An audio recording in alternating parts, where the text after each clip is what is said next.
Hey everybody, this is Larry the Cable Guy. Check this out. So I'm in my truck driving with my buddy, and we was heading up to the men's warehouse to fart in the suits, and he's listening to his phone, and I said, that sounds like Hermie Sadler. He said, it is Hermie Sadler. He's got a podcast called Leaning Right and Turning Left with Sadler and the Senator.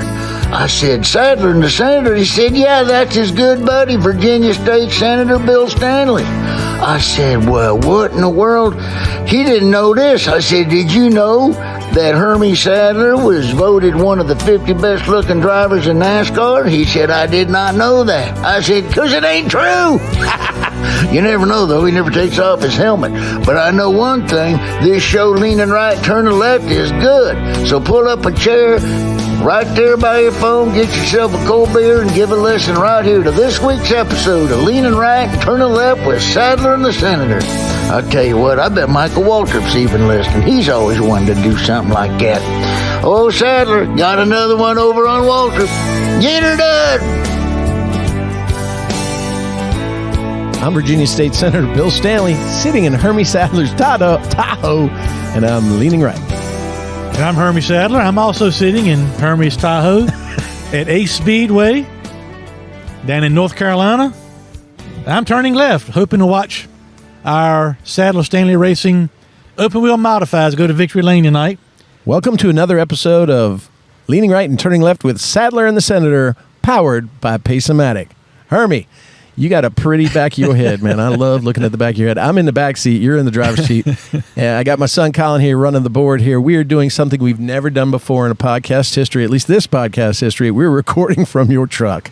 We're in the truck, and we're taking advantage of some, I would call it redneck engineering to pull this off. We have a lot and to that talk was about. made possible even after attempting to boycott the show. Correct. He is here and on the air. Shep Mouse. Shep Mouse is here. Hey, It's a DJ good Shep. thing I'm here. Y'all's ass be sitting out in this 100-degree temperature already. Former town councilman of South Hill, Virginia, the beautiful town of South Hill, Virginia, Shep Moss. Yes. Shep, we're so glad that you overcame your whining and your crying to drive out here and that you're able to rearrange your DJ schedule of an upcoming wedding. That wedding has been put off because Shep said he couldn't be there. He had to be inside this truck recording this podcast. Could not miss another podcast, especially after last week's episode and the week before. Shep is just burning up the airwaves. I'm getting a lot of texts and emails about the appearance. I got a of Shep text Moss. too, and most of them, one guy sent me a text and said, I got a new nickname for Shep Moss. I said, what's that? He said, Dr. Q. Dr. Q. Dr. Q. Dr. Q. Dr. Quit. Would the QB for quit? Dr. Quit, medicine man. I mean, well, Shep, how do you feel, former town councilman? You look really relaxed. You're tan, you're rested, you're ready. Oh, I'm great. You're ready for your next foray in politics. What's happening in your In the life? Bring last us up to speed. 2.5 weeks, he's disposed of his business. Correct? He's disposed of his obligations to the town of South Hill. Yep. He's Sold his house. Disposed of his home. Found a sucker buyer for that. Nobody has really looked into the, in the inner workings of that deal to check on the fair market value and the. No. Oh, it was inside trader. It was inside trader. We have no doubt about that, Shep Moss. I mean, so you look different. Tell us what. now he told me yesterday or a couple of days ago he was not going to be here. Yeah. And then when you question him or we question him, In our text. he immediately went to, I'm not getting paid. Now, are y'all going to tell the whole story? That's right. No, that is the whole story. I No, think Hermie, the historian, has absolutely gotten not. it right. The management of this podcast is really slipping. And I'm going to start asking for a policy manual if it's going to continue down this road. Because the last conversation we had, we were taping Friday night. He's going to change the subject, then we'll get back on point. Yeah, Go ahead. Yeah, we were taping Friday night. This Is what that we not kept hearing. correct? This is what we keep hearing from him. We This is the discussed excuses. this at South Boston Speedway. No wonder It'll be South Hill was Friday just night. grinding to a halt in its government system. So then all of a sudden, well, it changes to Eastern Stanley Time, 11 o'clock. It's actually 12:08. So we're about par for the course by your clock. I was not late. I got No, here at you weren't. 11:02. You actually In were fact, on I time would have today. been here at 11 like promised, but I was behind probably the worst student driver I've ever seen coming down these North Carolina roads. They had to look. They were going 35 and a 55. They were weaving. I mean, almost hit a mailbox. I was scared for my life and that of the instructor of the student driver. So You have to remember, I was 2 minutes late. I don't have the luxury that you guys do. I actually have a boss, by the way. Brandon Boyd and the whole team at Boyd Chrysler, Jeep, Ram, Dodge, Great place to buy. Honda, and Chevrolet all across Virginia and North Carolina is allowing me to be here today. You have got to shape up now because you've put all of your eggs in the Boyd basket. in one basket. You throwing your other baskets away. Oh, But by the wayside. look, so I understand what you're saying. We were going to do this, then we were going to do that. We talked about this. But the fact remains, when we had our three-way text going the other day and we were talking about whether or not you could make it or not, your reasoning had nothing to do with timing or change of plans, whatever. You said in the group text that the pod doesn't pay as much as something as the DJ. As a DJ, exactly. So, So- y'all are busting my balls about having to accommodate a client who's paying, where you should be supportive of that, but obviously you're not. That's fine. You're busting my balls about helping a client, and I said, well, the client pays more than this. Well, and Hermie, I saw his What's brochure. wrong with that? I saw his brochure, which was grammatically just a mess, where he charges the bride $1,500 for 3 hours of Shep's time so you can listen to Christopher Cross records spun by the amazing DJ Shep Moss. And so that's where you can't hide money. I'm not getting into a debate over what his services are worth. Shep is a really good DJ / host. He will make any wedding or party he's a part of a memorable experience. Well, thank you very much. And I mean that. I know he does. But for, but for you to say, when we're talking about Shep, are you taping or not? For you to say, hey, the podcast don't pay me a dime. That's really what it ultimately boiled down to for you. You went through all of the fluff and the phlegm and this and that, and then you finally put it out there. You said, basically, if I'm not getting paid, I'm not coming. If I don't have cash in my fanny pack, I ain't coming And he back. actually is, ladies and gentlemen, wearing a fanny pack. He's got a fanny pack on. I walked up to him and I said, damn, Shep's gained a lot of weight. And I said, no, that's one of those 1992 fanny packs. A 92? So I guess my question is, let me just ask it.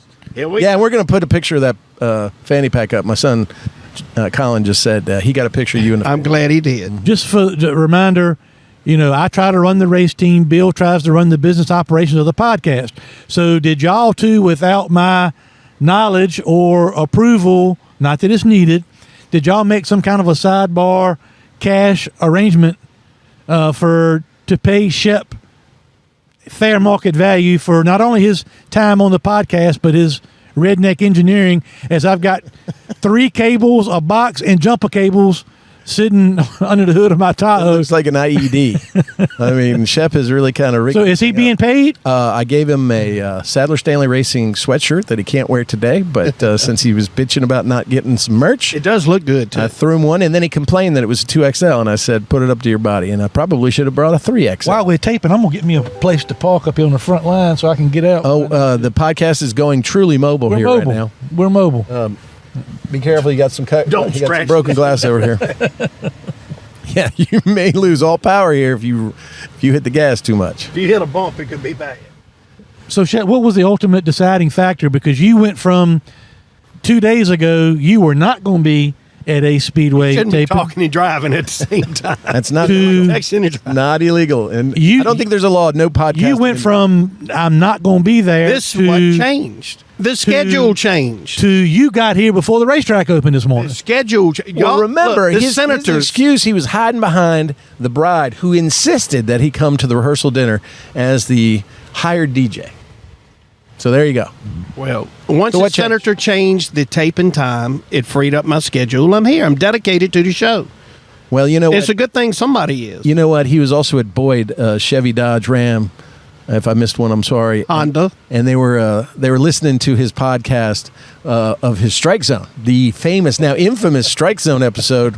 When he I was have teaching heard us how to more crank the comments weed eater. from dads And he- across the Mid-Atlantic region that are so glad that their son and or daughter did not have to play Dixie Youth, Babe Ruth, or any kind of recreational league ball So they're glad, inside the hill. they're glad I've moved on to a podcast. Well, no, but they listened to it. I guess all the crew there at the dealership. They laughed, and Shep realized his value and worth and his need to come back on this podcast. That's why he's here. But I can tell you one thing: my favorite line in that podcast, which you can go right through our library. We've got a library of over 50 episodes. That's Cranking the Weed Eater, and that's a classic. But my favorite line was when Hermie said, "Shep, just think of how many young men didn't get to go on to college and play baseball because of your strike zone." They swing at everything. Yeah, you had to swing at everything. They better be swinging. He had places to be. So if you haven't listened to that episode yet, you got to go back and listen to that one. It's absolutely Well, hilarious. speaking of the strike And all zone, of them have been very Have you funny. seen all the missed pitches in the Little League World Series this year? Are you trying to justify your actions by what other umpires Absolutely. are doing at Williams? Hell yes. Here we go. Have you seen the little Compare and TikToks contrast. that they're releasing every month showing the Major League Baseball's worst umpires for the month? I'm starting to get this They impression. said Angel Hernandez has missed over 1,000 pitches this season alone. I'm starting to get the impression that ever since he went on that podcast and he talked about his strike zone being the size of the side of a barn, that what he did is he went on YouTube and found bad strike zone calls to make himself feel better. Absolutely. So, we spent the last 2 weeks at South Boston Speedway. We had Peyton Sellers, which I really enjoyed. I didn't really, until I listened to it back, I really enjoyed that conversation with Peyton Sellers. What a great racing family in Virginia. I thought that was really good. Carter Langley, had him on, the new up-and-coming, driver that used to race go-karts for us at Premier Racing Chassis. And now we're at Ace Speedway down just outside of Elon College, North Carolina. And we got a big Smart Modified Tour race that we'll be giving an update on at some point during the course of the day. But, Shep, I'm glad you and Bill worked out y'all's differences that y'all had, whether they be financially, socially, otherwise. Glad you... not everybody can sit down in a Tahoe and film a podcast of this magnitude. Sitting this close to each other, but you know what? It proves once again, Hermie, that all that merchandise that you bought, that Sadler Stanley merchandise, which you can get, you just have to ask us, and we'll send it to you at a very reasonable price. But that your sweatshirts build bridges. Yeah, That's what. Well- As soon as I threw him that sweatshirt, it was like that commercial with Mean Joe Green throwing the jersey to the. No, what it's going to mean to me is when I get the opportunity to review the financials for leaning right and turning left, when I get to a line that's going to have other expenses, that's probably going to be a backhanded underground payment because you're not on cancel anymore, so it doesn't matter. My payment is going to be from the sale of the merchandise. Well, when you look at the ledger too, you might see 10% for the big guy. Yeah. Just don't ask questions, okay? The big guy. The big guy. Will there be a fanny pack reference? I gotta buy a motorhome. That's FP in the Yeah. ledger, actually. Mm-hmm. You do have to buy a motorhome. I gotta buy a motorhome. Yeah, that'd be great. We could line them all up together and have a great time. That's not yours right there, the old Cruise Air? We're sitting next to a relic of a Class A motorhome. I'm going here to in just the tell you back this. of If Ace you would Speedway. cut one of your 4 Vacation. overseas excursions out, that'd be a down payment on a motorhome. First thing he for you. said when he got out of the truck, he said, 48 hours, I'll be drinking a Miami Vice in the Bahamas. Yes, I will. He just got back from a 7 or 8 day excursion down to Virginia Beach. It looks like he was staying at about a $10,000 a night facility. That was a a rooftop nice house, yeah. situation. Those selfies he was Wasn't that taking and nice? sending us was nice. taking picture of former governors and girlfriends, and Yeah. he was rubbing elbow. He was hobnobbing down there. Oh, Perfect timing. look, Boyd is calling me. Oh, I'm not going to answer that right this minute. See, this is actually my Spirit- Boyd? Or you got somebody named Boyd? No, Boyd Chevrolet in Emporia. They're supposed to be servicing my black truck if somebody don't steal it while it's up there. Well, you're 2 for 2 on stolen trucks. Yeah. So you're doing great. I mean, we had that in the podcast one time. Remember when your truck got taken and taken for a joyride right out of the Found it in dealership? Crack Central. Yeah. Hermie, I think Crack I can pipes and remember Mountain when Dew. you used to wear a fanny pack. back during the wrestling show days, I think you had a fanny pack on occasion. Probably. Most all the wrestlers carry. What year was that? It was a thing like in 1997. Well, look, I've got to carry around a phone, a wallet, keys, an inverter. It's a lot of stuff I got to do to make this show happen. So instead of a backpack, it's just a fanny pack. Well, Shep, we're glad you're back here. I mean, it's just it just Any remorse for one more time dumping quitting on the people of South Hill? I drove 2.5 hours this morning to listen to this. Now wait a minute, too. You told me Terry was mad. Is that why she hadn't called me this week? Terry is upset with your post, and then when I told her I shared it, oh my God! But she said we went too far. Yeah, she said we went too far. She said you went too far. And I will say, most of my former constituents that have reached out to me this week have agreed with that consensus. Most. You went a little bit too far. Well, just tell them to wait. Yeah. Because I could have said, well, at least I wanted to quit, but I didn't say that. Yeah. And I could have said, What did you win? I could have said, What did you win? I was elected. Okay.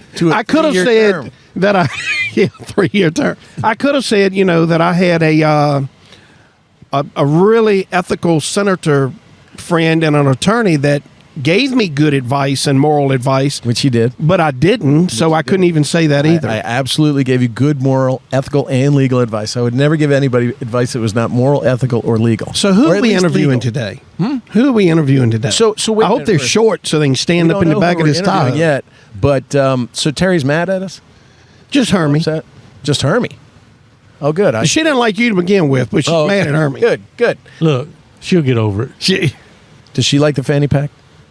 Oh, yeah, she digs it, especially out on the beach. I bet. No shirt, fanny pack, and a Miami Vice. No shorts. A little boonie hat. Fanny pack. Hey, look, so we're at the racetrack. We're certainly at some point going to talk about some racing.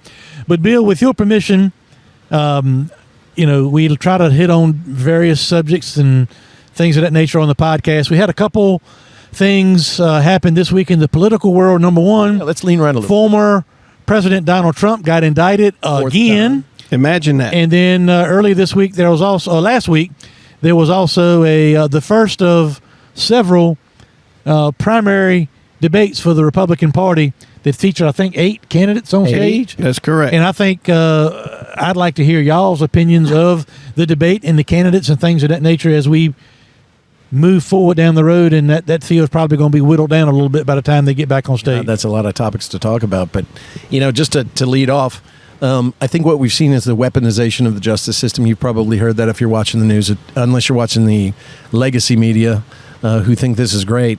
Indicting a former president has never happened in the United States. And now we've got 4 indictments. They're all ridiculous. Of all the indictments, I think the only one technically where he's guilty is the retention of documents case, which, the documents, which he should have put in a pile and lit them on and fire burned like them. some people in South Hill did. But the rest of this stuff is purely politically motivated, and what they're doing is setting the table, in my mind, as a politician, that now if the Republicans are in control, guess who's going to get indicted next? The Democrats. It creates a vicious cycle that never ends, and showing disrespect to a former president of the United States because it fits your political agenda and you hate him so much is not a way of thinking and putting the country first. So we've gotten ourselves in quite a mess while the Democrats have been in control. That's my 2 cents, but quite frankly, we're going to have to endure 4 trials, trial after trial after trial for Trump, and where they're located, like in Fulton County, Georgia, you're going to get a liberal, leftist, Democrat jury. Same place in Southern District of New York, that one. Same with the Washington, D.C. Cases. So they've placed these in areas where they've got favorable juries who may not have a good impression of Donald Trump, and now that's what they're going to base their case on. So this case is probably not going to be won or lost in none of those cases in the courtroom where trial is, but probably in the Court of Appeals. But what does it do to our country in the meantime? They don't seem to damn care, and it's not even just President Trump. We can talk about almost every area of how they're trying to change fundamentally the United States of America, and you'll find that they don't put us first, man. They put themselves first. That's what their government means to them. The party that used to be the party of freedom, that they claimed free speech, even cared about families, now is all about totalitarianism, taking away your free speech, controlling your kids in the classroom, and telling you how to think and what to think. And I mean, it's just ridiculous. Is the main goal of all these liberal prosecutors and things of this nature to get all these indictments and all that to tie him up some way so that he will not be able to, because well, at least I believe that unless the courts stop him, he will be the Republican nominee for president. Absolutely. And I think what they're doing is encouraging him and encouraging the voter to vote for Donald Trump as a FU to the powers that be in place right now in the Democrat Party and in our federal government system. That's a protest vote. I don't know that it's the most healthy thing ultimately, but think of it this way. Every prosecutor has been out there trying to get on TV, so they think that raises their profile in the Democrat liberal wing of the United States. And also what you have here is they've got spectacles that will start in February of 2024. I think that's when the first trial is, and he'll be in trial in February, I think in April, I think in May, and June, as we're trying to pick a nominee in the Republican Party to challenge Sleepy Joe Biden. And what you're going to have is spectacle after spectacle.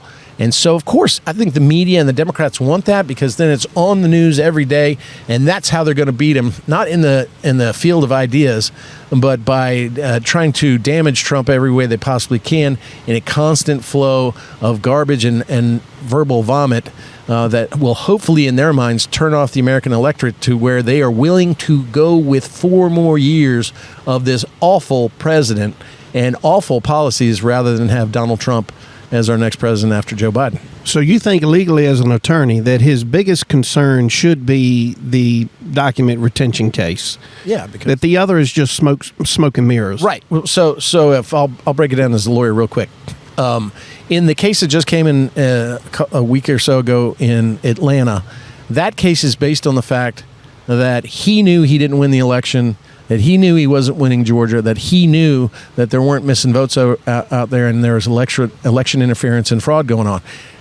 In my mind, if he believes, because a crime always has to have a specific intent of the person who commits it. Okay. You know, if I want to hit you in the arm, I need to mean to hit you in the arm. That's assault and battery. I have to mean to do it. If I have an involuntary act and I hit you in the arm, that's not assault and battery. That's the difference between specific intent and not. Gotcha. In this, he firmly believes, and I think that the tweets and all the things that he said in the past, even up to this day, has said he believes that there were nefarious things going on in the Georgia elections. So if he believes that, and then he's given legal advice, because they've even arrested the attorneys, and my youngest son Chandler said, Dad, I'm worried about you being a lawyer because you'll get arrested if your client gets arrested. I mean, he doesn't understand the legal system fully, but what they're doing is trying to say that even the legal advice was knowingly false. That's why they've wrapped in the lawyers in the same case with Donald Trump. But if Donald Trump was given legal advice, even if it's an error, is a defense. So that's why they're trying to break that one down. 2, if he believes it, then he lacks that specific intent. That's the Atlanta case. You go to the document case. Hold on, let me ask you one.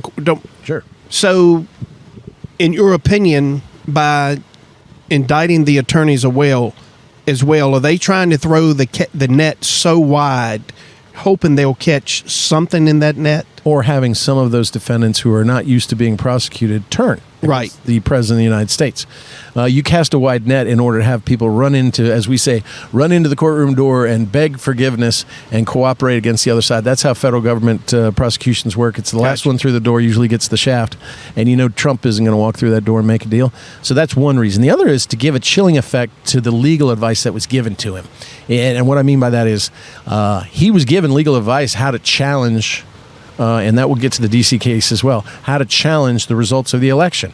He relied on that advice. When you rely on advice, if I gave you that unethical advice that you claimed earlier, and you relied on it, and then somebody charged you with a crime, you could say, listen, I relied on the legal advice of Senator Stanley, and that's why I did what I did. And that is actually a defense. And it doesn't make me a criminal, though. I may have given you bad advice, not intentionally. I just didn't know the law perfectly, or I didn't totally research it. But that doesn't mean that I was giving you criminal advice or doing a criminal act. They're saying that his lawyers in Atlanta and in the D.C. case were covering for him. They weren't giving him bad advice. They weren't giving him good advice. They were conspirators in a scheme to overturn the election and to usurp the Democrat process that we have in picking our presidents of the United States. Same with the Washington, D.C. case. Now, that case, in a nutshell, is basically that Trump started, fomented, encouraged the insurrection by making false claims and statements. That's BS. I mean, that is ultimate bullshit. That sounds extremely hard to prove. Well, and he stood out there and he didn't tell them to go rush the Capitol. Right. But they said he meant it. He subliminally was sending out signals. And so then the dog whisper. Yeah. And so the one thing is that you don't have in the charge of all the charges he was charged with and the add-ons that they added on later is that he was the leader of an insurrection against the government, because they can't prove that. And the standard is way high. So what they try to do is by implication, that is, he implied. He might have said, don't go break down the doors of the Congress at the Capitol, but he implied. He meant it was opposite day. Wednesday was opposite day. So he really did mean that. That is a weak case. The third case, and so there are two cases within the D.C. case. The case up in Southern District of New York, in summary, is they're saying that by giving Stormy Daniels through Michael Cohen, which was his fixer or his lawyer at the time, Michael Cohen settled with her so that she, wouldn't come out and say she had an affair with Donald Trump. Okay? And they're saying that that was actually a campaign donation that they withheld fraudulently from reporting. And remember, though, and so why that case fails is Donald Trump wasn't a candidate when that payment was made, necessarily. And quite frankly, anybody has a right. You have a right, Shep, to settle with somebody to protect your reputation. That doesn't automatically mean that it was for campaign purposes. That's personal reputation purposes. He still denies that it happened. It's not like he's admitted that it did happen, but she was going to go to the press and he made her an offer that was better, or Michael Cohen did. He might not have even not even known that Michael Cohen made that deal. So what's the crime in that? The crime is that it was in New York and that there's a liberal prosecutor. So I think that's a weak as crap case. That leaves, again, to the records case in Florida. He was found to have retained highly sensitive, confidential, top-secret documents in a bathroom at Mar-a-Lago. Okay? FBI came in, raided it, found it. He shouldn't have, that's just like giving your enemy the bat to beat you over the head with. The people around him should have That's been a familiar. That's a familiar thing. I've heard that before. Have you? Yeah, and so what it comes down to there is, okay, under the law, you can't retain those documents after your presidency has ended, right? So it's a very simple law. You can't retain the documents. So that's the one, as a lawyer, I look at and say, that's got some legs to it. But it doesn't have legs because did the prosecution prosecute Hillary Clinton for having a server full of confidential, top secret, highest classified? On her own server. On her own service that she bleach bit and broke with a ball-peen hammer? Or how about Mike Pence, who was found to have, as Vice President of the United States, confidential documents on his premises? Or Joe Biden, who had in it the Corvette in his garage next to his classic 67 Corvette, which he was afraid he almost lost in a fire when comparing his kitchen fire to the Maui tragedy. So if you're not going to prosecute Hillary and you're not going to prosecute Mike Pence, why are you prosecuting So they him? established a precedent. Well, yeah. By not prosecuting. Now, if they had prosecuted all them before, then I get it. Then this probably even has more legs. This has no validity because it's selective prosecution. Again, 2 tiers of justice demonstrate that government, the entity, the arm of power of the government in the judiciary system and through the Justice Department only applies to the enemies that they perceive of the state. And the enemies of the state are conservative Republicans or Donald Trump. And so that's where you see the weaponization. Now, this is not the first time either, because remember, back even on Barack Obama's day, he was using the IRS as a weapon to go after conservative groups. Sure. All those conservative groups. That's where they learned this, and now they're carrying it out to its fruition. They don't care. They would love to get a conviction because that makes for great talk at a cocktail party, but they don't really care about that. They care about trying to embarrass him and turning justice on its head. Sounds like he needs to call Senator Bill Stanley for some legal advice. I am available. I won't. You did beat Bill Clinton, too. I won't. I did. Senator Stanley, I want to of hear legal your comparisons of this. So you've got Donald Trump, who's got thousands of very, very powerful people against him, Yes. trying to run him out of politics. Well, think of it. Justice system, the Democrat Party. FBI. The FBI and the media. Corner the market on that. Yet he won't quit. Correct.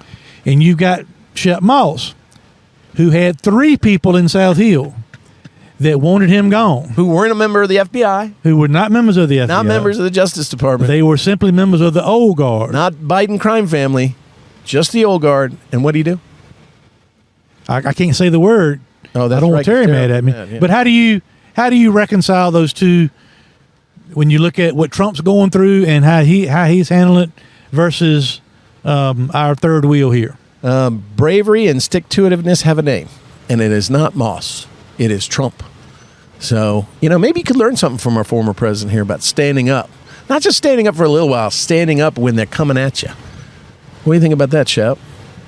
You're just looking at me, aren't you? How Hermie can bring the Trump thing back to Shep You Moss seem is to winning. forget. Oh, I mean, I did not have voluntarily an leaving. address. Y'all seem to keep overlooking that. So you're just glossing can you over imagine that. if quitting is not a word to use, according to Terry, what word can Hermie and I use to discuss this? What is your synonym? Can you imagine? Or quit. Resign. Hey, Senator, listen to the. So what if, like, all this time ago, the news came on and said there's a tremendous push to push Donald Trump out of politics, out of the Republican Party, because we're not sure if he has an address in the United States of America, or questioning that. It's just. Yeah, it's just a terrible mess he's created in South Hill, and politics and loyalty and honor and dignity and responsibility. I'm using the words that do not use the Q word. And I'll tell you what else I was able to achieve in the town of South Hill, which you two seem to forget. The town of South Hill was probably, maybe one of three, if not the only locality that did rid out the illegal skill games. Let's not overgloss that. Illegal skill games, not all skill games, not the legal. The illegal skill games, yeah. That's a good thing, but that's the arm of your Commonwealth's attorney. What does that have to do with the town council? Commonwealth's attorney was not involved with that. I mean, I know. See, so his greatest accomplishment that I remember was that he was able to rig the South Hill Christmas tree to fall on the town manager that he wanted gone, to injure. remote control. I guess what he's saying Remotely. is, hey, I did something good, therefore I have the right to quit. Right, I'm done. That's not what I'm saying at all. So were you finished with all the things that you wanted to accomplish when you dropped out? We talked about this 2 So you weeks dropped ago. out. How's that? Is that better? Dropped out. Resigned. Resigned? Did you resign under pressure? Richard Or- Nixon friggin' No. resigned. I did not resign under pressure. Look, I took the arrows for 3 years. For 3 years, I took the arrows. Oh, yeah. Took them all and defeated them all. Had other council members that actually quit during their tenure, that didn't sell their home, But because that of you. didn't change their address, they could not legally stay on council because I called them out on the facts. They legitimately quit in the middle of the meeting. That's not what I did. Just think of the career it could have been. Yeah. Just think where South Hill would be Well- a little over a year from now. Again, With the somebody- the maestro Shep Moss leading them into the 21st century economy. I've got a new town manager hired. Now they're even trying to say that vote was not legitimate, which I know it was. Well, guess by what? your They advice. wouldn't question it if you didn't move and quit. I mean, relocate. I Sorry, Terry. relocated. I relocated.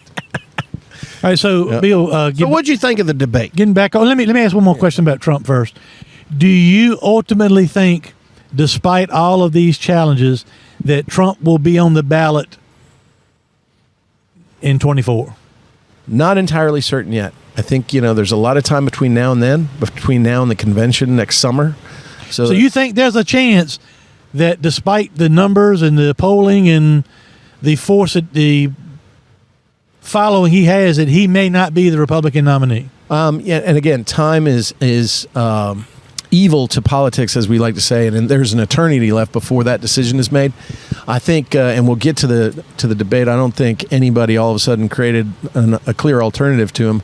I think the American electorate. You remember, half of America voted for Donald Trump, and in a lot of geographic space. They are very loyal to Donald Trump. Plus, what the Democrats, as I said earlier, are doing by using this two-tiered system of justice against him, unfairly so. I think that kind of girds us to say, this is my screw you. What my concern is that, screw you government turns into, well, then we get another 4 years of Joe Biden. And we can't do that. We have to stop this right now. We have to let that pendulum swing back against trying to trans the kids and do surgeries that mutilate them. We've got to stop having teachers' unions believe that they're in charge of our children when we give them to them for 6 hours. I could go through a whole list of things of why we have to have a Republican, somebody different than Joe Biden. And at this point in time, whoever gets the nomination, I'm going to support it, if it's Donald Trump or not. But I think time is an eternity here between now and then. Who knows what's going to happen in those court cases? So I think it's still pretty wide open. But Donald Trump has over 50% of Republicans saying they're going to support him for the nomination. So I wouldn't be surprised if it is him. That's what I think. Do you watch the debate, Shep? I did watch the debate. I was. It was a shit show. I was disappointed in the debate. In what way? I never heard a vision. I only heard personal attacks, kind of like on this podcast. I know how they how those other candidates feel. The one comment, that nobody called anybody else a quitter on that stage. The one comment that I heard didn't quit. That was actually factual, I think, was Nikki Haley talking about a federal abortion ban. The Republicans probably don't have the votes. And I think she was real what with. She said was it was a state's issue, which yes, is what the Supreme Court. But and I don't think we can ever then try to reinstitute a ban on abortion after a certain period of time. Yeah, but she told Mike Pence because that's what the federal court said in the beginning. That's what she meant was, look, federal court said this is not a federal issue. This is a state issue. And the states are going to regulate or prohibit it based on the state's abilities and powers to do so. And I think that was probably the right legal answer for myself, who's very pro-life. You hate to hear something like that, but that is the truth. And quite frankly, what you then have to do is convince those states one by one that that is murder, that we're talking about human life, and that it should be preserved. But she was right, and I thought that was a very good answer. But that's not even what I'm talking about. She told Mike Pence, and I agree with what you just said, but she told Mike Pence, don't tell the American people you're going to get this done because you don't have the votes to do it. Well, it's not votes. I don't think the Supreme Court. And I've been saying this on the podcast. I learned very quickly, and I told Hermie this many a times, even on town council, it's about votes. It's not necessarily what's right or what's best. It's what you can get approved. And that's sad in politics, but it's the reality. And I think Nikki Haley, on issues like this, which are partisan, I think she smacked the American people right in the face with the truth. Now, I don't think she's going to be the candidate or the nominee, but I think that was the best answer that I heard the whole night. So, all right, Shep, as former town councilman, who's not been in that situation before to debate or to actually strive to fulfill an office's we had debates and duties. We had debates. Did you tell them they were going to be there for 3 years? And don't ask me that question because that's going to be in year 4, and I ain't going to be there. I'm going to be at the lake. Did you ever say that in your debate? No. Okay. So the question is, who did you think did the work? Did the best job? Mute button over here. Who did the best job? Well, if I can do it, I can do it. I don't know that I heard a good job. Right. DeSantis maybe was probably the most even keel. I think Pence's time is done. I think he is. I think he's a little aged and mature at this point for the majority of the people. He's not emotional either. Or he's not. No, he's very robotic. Vivek, he may have a Trump angle to get in as an outsider. He may be a running mate. He may get a cabinet appointment, but I don't know if he's the guy either. I just don't. Well, and I think he looked like a 25-year-old to me. I don't know what you fellas think, but I thought, I like the energy, but he was kind of like in a high school debate for class president rather than president of the United States. And so some of the things that came out of his mouth were great, but then, trying to turn on people and say, negative things. I think he said to Nikki Haley when she was talking about foreign policy, well, good luck sitting on the board of Lockheed Martin or whatever. Right. And, shut up, Vivek. I mean, you're a multi-millionaire, so, you come from the corporatized side. I mean, Nikki Haley's actually been in the fight.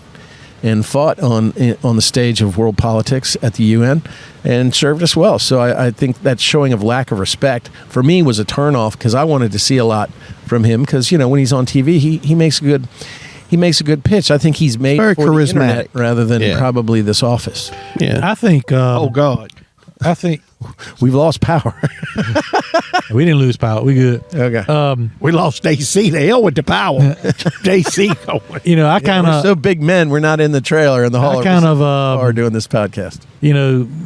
Outside of Trump, I thought going in, DeSantis was probably, the best total package of the people that were there. When the debate was over, I felt the same way. Basically, I think he held his own. I'm not saying he didn't excel. He didn't move towards closing the deal by any means, but he held his own. But when he first started out, he looked like he was angry, like he was trying to, and that's not really to this point been what I've seen of him. He's been calm, cool, collected, and he was like somebody had told him, "You've got to be stern. You've got," his eyes were like bulging.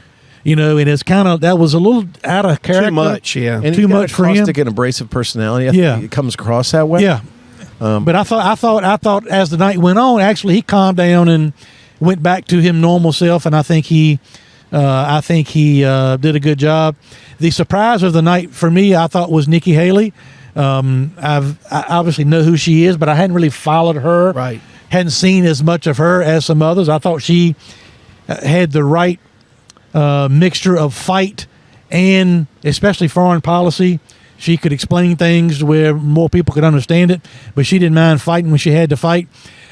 Pence, regardless, he will always be known to those that support Trump as somebody who turned on Trump. Yeah. I don't think he'll ever overcome that. He was adhering to the Constitution. Yeah. I mean, it wasn't like he did something. That's true, but I'm saying the Trump cult followers don't look at it that way. Correct. And so they're going to say, you went against our guy, and so therefore, he quit. He quit. He quit. Shep Pence. That, obviously the one that's been talked about. You're getting ready to have to use a beep. I got the finger. The one that's been talked about maybe the most, Ramaswamy, to me, is just something about him that I'm hesitant. Yeah, you're not drawn to him yet. Just by, just his mannerisms and how and what he says. Ultimately, I think what will prevent him from being the nominee, I think he'll be involved in some way, shape, or form. But I think ultimately his business ties to China will prevent him. I mean, there's a lot of people that are, China is buying land in the United States, and they've got all in. Let's be honest, nothing wrong with it. He did nothing illegal, but a lot of money that he made from overseas, and it'll be held dealings in China. And eventually, once people get in the middle of all that, they will they'll hold out against him. But the one thing about Vivek, he may be a good running partner because of his social media presence, and I think the landscape and he has represents changed. The younger generation. Yeah, the landscape has changed. It's kind of like Gavin said one time in a town council meeting: the old guard is gone. And I can see a newer, younger generation coming. Shep, the old guard is back. And they're going to be very much in tune to social media. And I think that will be, if Vivek has a chance, I think it's because of social media. Well, and I'll just... Not on his political career, because it doesn't exist. And I agree with you with Vivek. I mean, I like his exuberance. I think he speaks to the younger generation, which we need to have in the Republican Party. I think he shows that you can be an immigrant, son of immigrants who came over here with not a nickel in their pocket and build a great business because the American dream is for everybody. The guy that I wanted to see more of, because I love so much, is Senator Tim Scott, because he's such a great American story, up from abject poverty to become the United States Senator for a state that was once in the Confederacy. I mean, that says a lot about, I think, the conservative party, the conservative South, and I think he has a great message. He's just not passionate enough. I think it's just not. It's there. I hope he gains some traction there because I really like him. But the jackass of the debate was Chris Christie for me. I mean, what a jackass. I mean, he has always been a jackass. I don't know how the hell he makes it up on the stage. He imploded the last time he ran, which I guess was in 2016. 16. Now his job is to try to degrade Donald Trump, and I think he's going to get the people that won't vote for Trump, but that's not a big electorate size in the Republican Not Party. in the Republican Party. Stupid. He should go back to hugging Barack Obama after Hurricane Sandy and just leave governance to some other people, because this guy's a joke. And I was really disappointed when you mentioned Tim Scott. And his attack of Vivek was, you're a chat it was GDP. ridiculous. I mean, he had pre-written. I've had that enough thing. already. Yeah. Well, that was again, pre-written for him. Christy, what is your vision? Nobody the other night really laid out a vision. And I was disappointed in by that. saying, this is what I've done, Well, and I'm going to do it on a national level. I mean, he's the only guy up there who said, he was the only one that was close. Shut down CRT? That would be me. Yeah, he was the only shut one that down was big close. businesses that are woke? That would be me. I mean, making schools teach kids how to learn, not what to learn. I mean, that's him. He's got a proven track And he record. did say That makes immediately him he formidable. would help me a little bit. I may say it wrong, but he said he would immediately get rid of was it the FBI or the deep state? Who did he referenced? Department of Education. It was Department of Education, but I thought it was like an he'd go in there enforcement agency as well he too. would probably go in there and clean house of all the bureaucrats that he would be able to The eliminate. interesting thing is, we all know it. There's 3 or 4 of those 8 that they know they don't have a chance. They are positioning themselves for a position in the cabinet, administration like the or in the governor of cabinet. North Dakota. I can't even remember his name. Yeah. But he No seemed to chance. actually be the only kind of And Asa civil, Hutchinson, fair-minded guy. everything he did was, well, give him credit. The Trump people are not going to like it, but he was one of the few that were unapologetic in talking negatively about Trump, and we Correct. need to get him out so we can move forward. And he was unapologetic in saying that over and over and over again. But he drew lots of boos as well from the crowd every time he, brought up or said something about. Well, Hermie, let me ask you this: do you think it would have been better if Trump had been there? Well, it'd have been more entertaining, of course. Yeah. But I certainly understand. I think it would have been worse. If I'm Trump, I agree. I understand why subject yourself to those people. Nobody's in the same stratosphere with you. Why give anybody an opportunity to get a line, on a you. cheap shot Yep. in on you or whatever? So he should stay away until there's one real challenge coming from that group, because right now there's not. All of them combined don't total Trump. No, he's really. over 53%. Yeah, all of them Most combined are single can't touch digits. You got Vivek, who's making kind of a run up the polls a little bit. I think that's not going to be long lasting. But you've got DeSantis, who is even in single digits, or just low double digits. So his campaign coordinator is Chris LaCivita, who was mine when I ran in 2011 against a Democrat. He's a brilliant guy. Hard-hitting guy.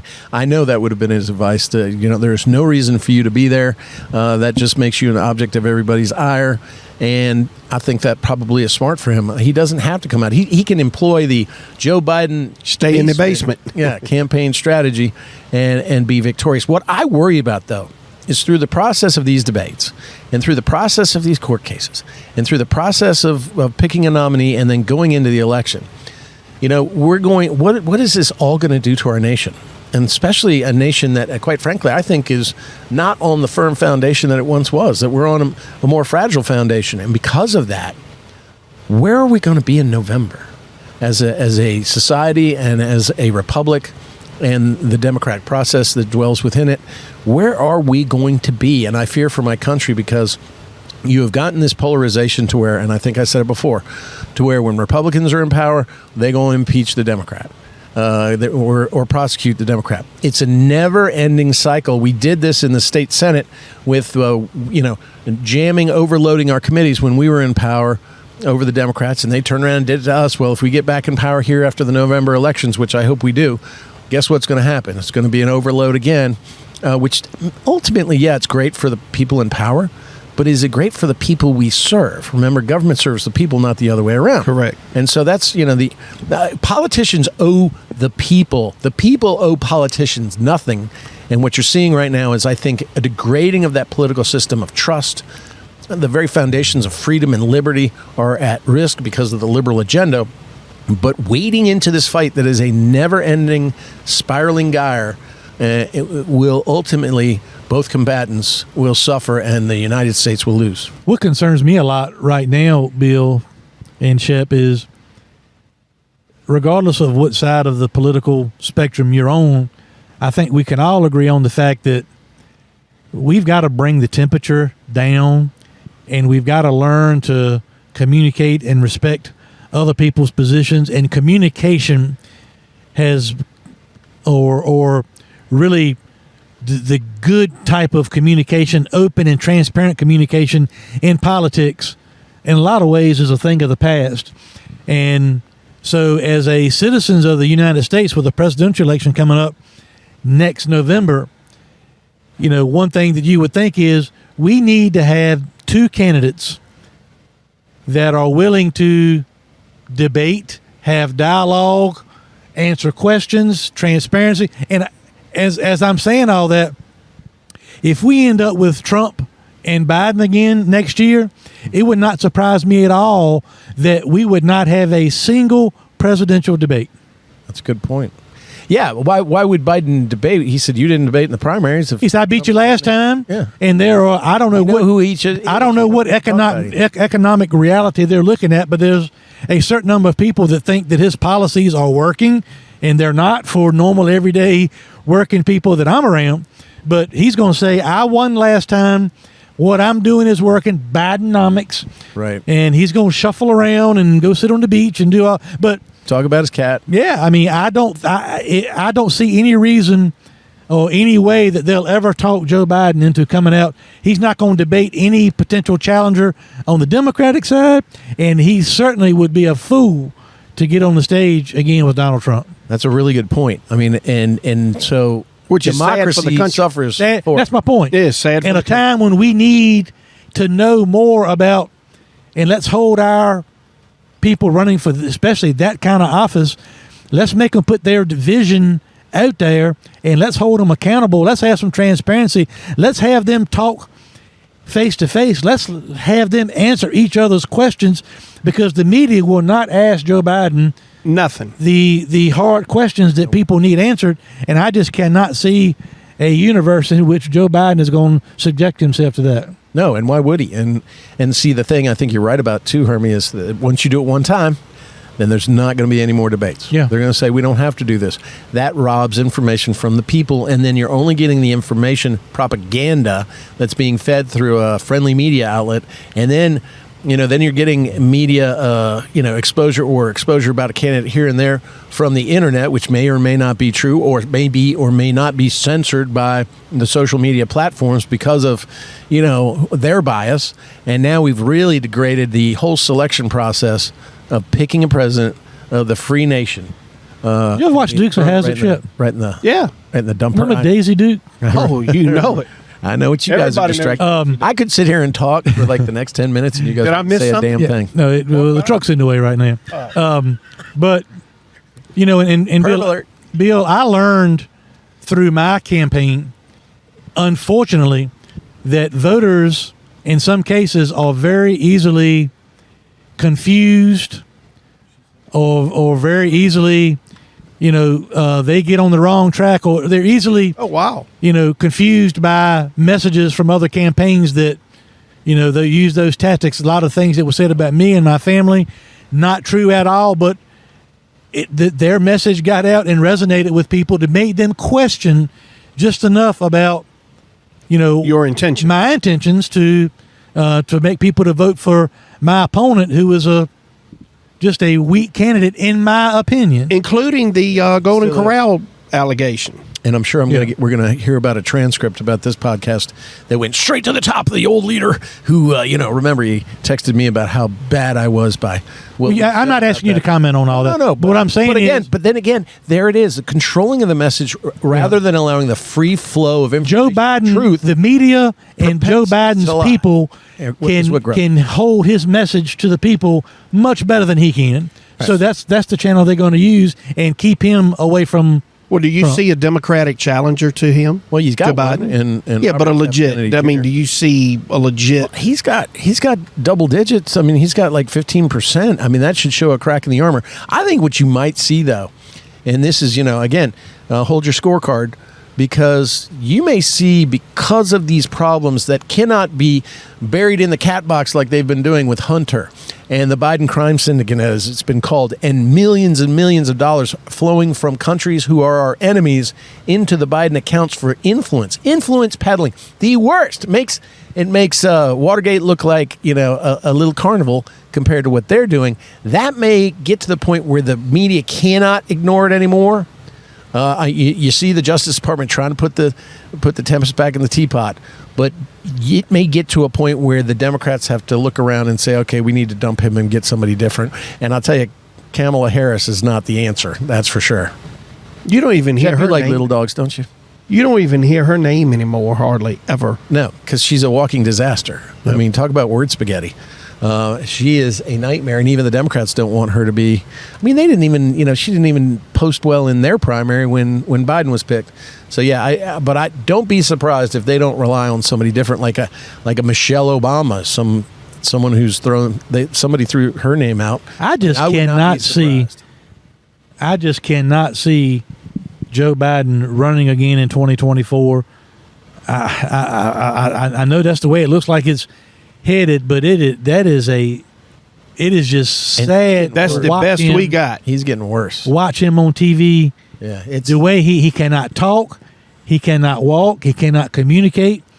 He has to be handled, and I mean, it's barely really acknowledges sad. a granddaughter because it's sad. illegitimate in his eyes. I mean, what kind of white privilege is that? But then, says no comment when the Maui fires, people are dying. I mean, shows a lack of class and a lack of empathy that we all expect from our leaders. And he's getting more senile and more senile to the point where it's embarrassing as he is the leader of the free world. But other countries see that weakness and are taking advantage of us as we speak, whether it's Russia, China. Our enemies know he's no Donald Trump. He's not going to scare you. Remember, Vladimir Putin said, I didn't put him in there, but he scared the crap out of me. That was Donald Trump.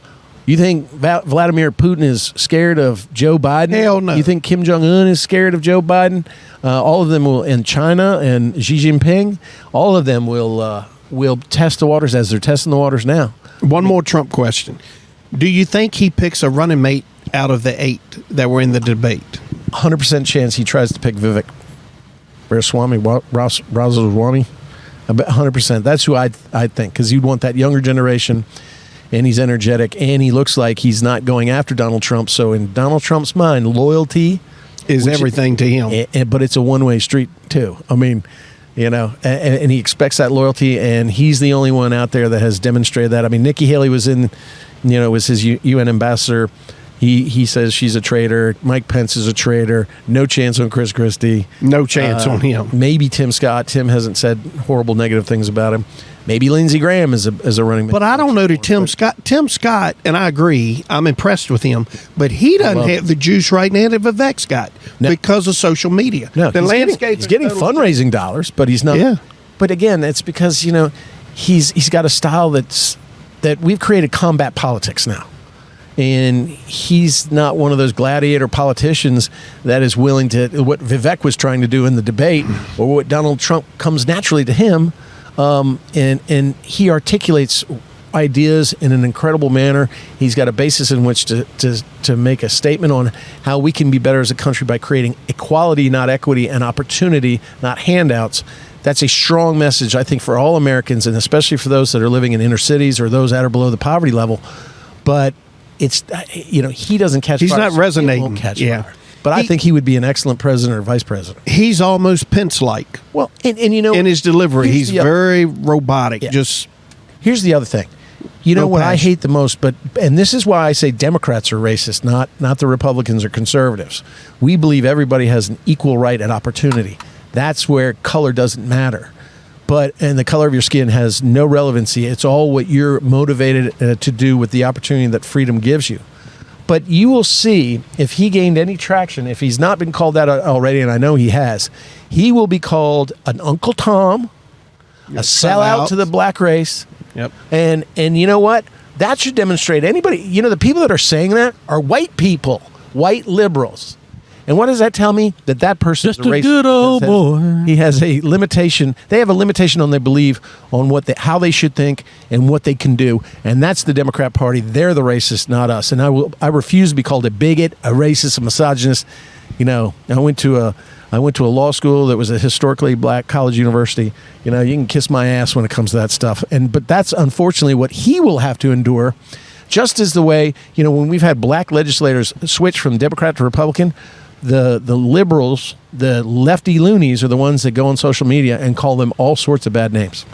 Do y'all want to have some fun and make some predictions of who we think next November will be on the ballot as far as president and vice presidential? Sure, and we'll put it in a time capsule. Let's I'll tell put you a little what we bet could on do. it. We could See pull what the battery out of the Tahoe, walk around with the inverter, and we could get some public input on this. Actually, I have a handheld microphone set up that I got here and I brought with me, so we can do it that way. I agree with Senator. The IED that you've connected to Hermie's truck. I think it's going to be Trump and Vivek. I can see that happening. They'd mile away. have to make the bumper sticker longer just to fit that last name in. That's a lot of last name. It'd be a wrap, not a Okay, bumper. so you are Trump and Vivek. Today, as all the information is currently out there, I think it will be Trump and Vivek. Hermie? Something disastrous in these indictments or something that could knock Trump out, but I think it's Trump and Vivek. Yeah, I'm not sure, and I asked Bill about it earlier in the show. I'm just not sure Trump.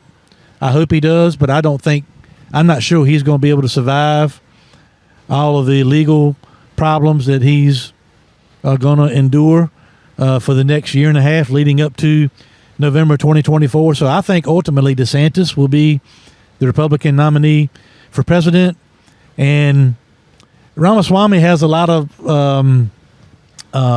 momentum right now, and so he looks like he would be a good number two. But I'm more hoping that, to Bill's point, maybe a Tim Scott or even a Nikki Haley. Yeah. I hope. We still got a pretty good ways to go.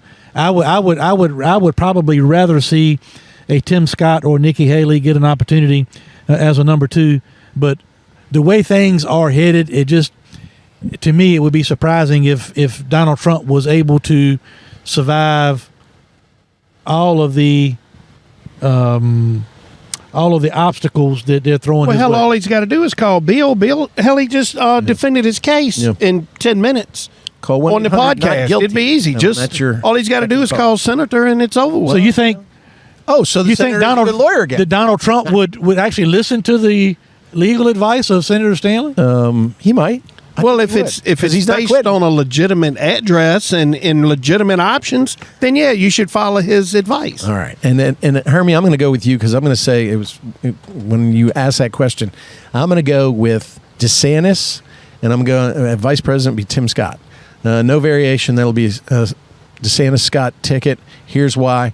I think Hermie's right too. I think over time we're going to get a little bit of Donald Trump fatigue within the Republican Party, and then feel the urgency and the need to save our country, because conservatives always are going to do ultimately what's right, because we put country first. And beating Joe Biden and dismantling the swamp and rooting out all these liberal bureaucrats that have infested our government and made it corrupt is more important to us in the heartland of Virginia and the heartland of the United States as well than I think sticking it in the eye of those people and risking another 4 years of Joe Biden. That's why I think it's going to be DeSantis. Ask you a question. He's proven that he can apply this in state government, win, and actually get Democrats and independents to vote for him. Because really, it's not the Republican Party or the Democrat Party that elects a president.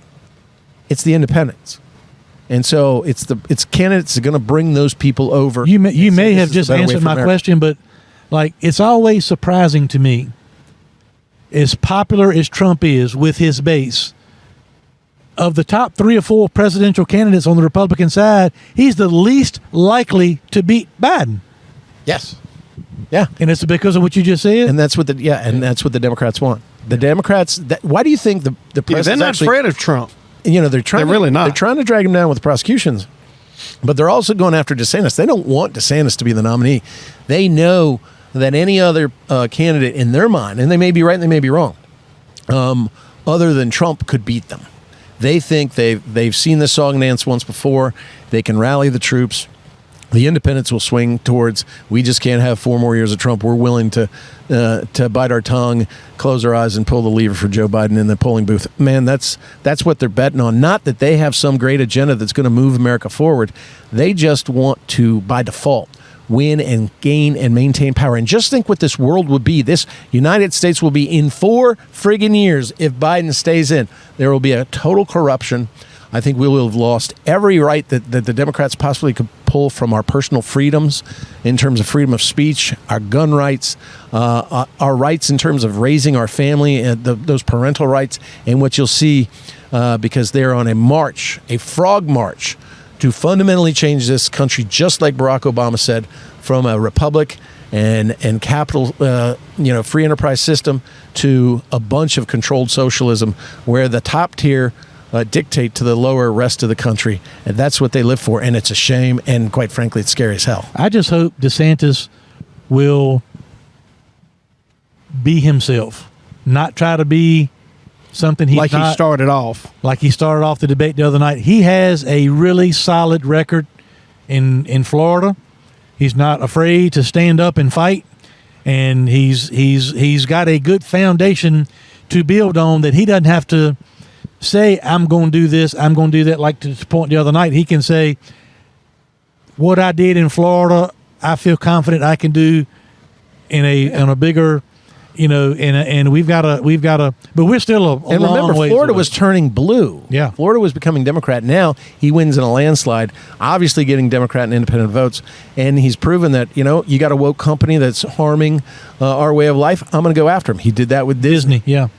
You got a teachers union that's trying to trans our kids and teach them CRT and all these things they shouldn't be learning. He got they rid should of be them. learning about math and history and English. He got rid of them. I mean, we can go right down to entitlements, getting people back to work, creating opportunities. People are flocking to Florida, my native state where I was born.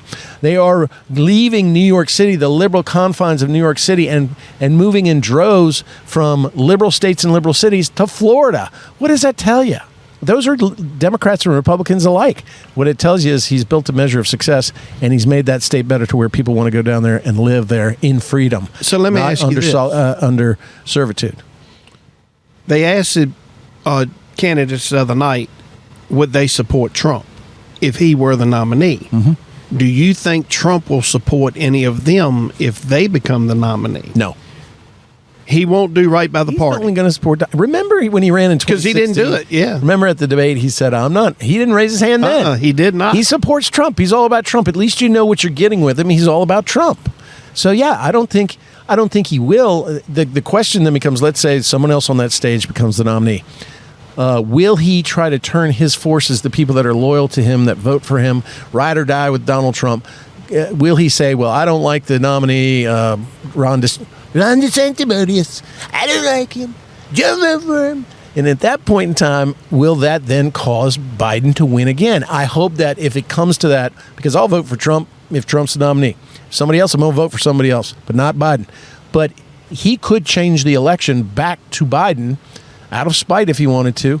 But, that could be harmful to our country. That I hope we don't have that happen, because winning is so important. It's not just even about our ideals and how we move the country forward. It's about where this country's going right now. We got to pull it out of the nosedive Bidenomics has created. So, Hermie, we're talking about Bidenomics a little bit, and I notice I'm starting to feel a little pain at the gas pump again. Yeah, and as we've been sitting here taping the podcast, I've had about 7 or 8 text messages from loggers and farmers, not only trying to buy fuel and see what the pricing is, but want me to predict for them what the next couple of weeks are going to be like. Is our prices going to, go back down some in the fall? We've had an increase on our wholesale rack price of diesel fuel and gas of about 40 cents a gallon in the last 6 weeks. Wow. And it's really, it's huge. And he's shutting off drilling in the Gulf. He's shutting off drilling in Fracking, Alaska. He shut that down. Yeah, I mean he's basically closing off all ability for domestic oil production. So, Hermie, let me ask you It's a problem this. and a scary problem. 40 cents in 6 weeks. What does that do to your operating cost?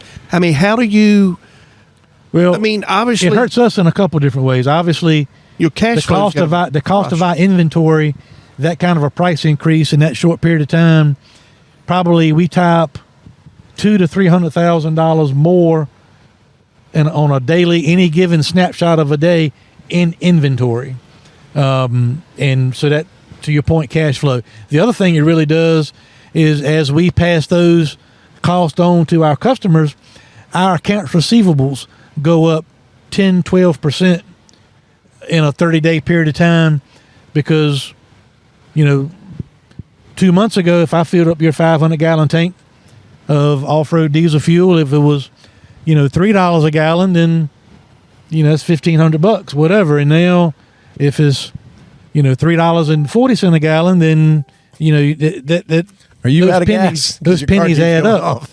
Those pennies, it's got automatic. Our shut studio off on the keeps turning off. Yeah.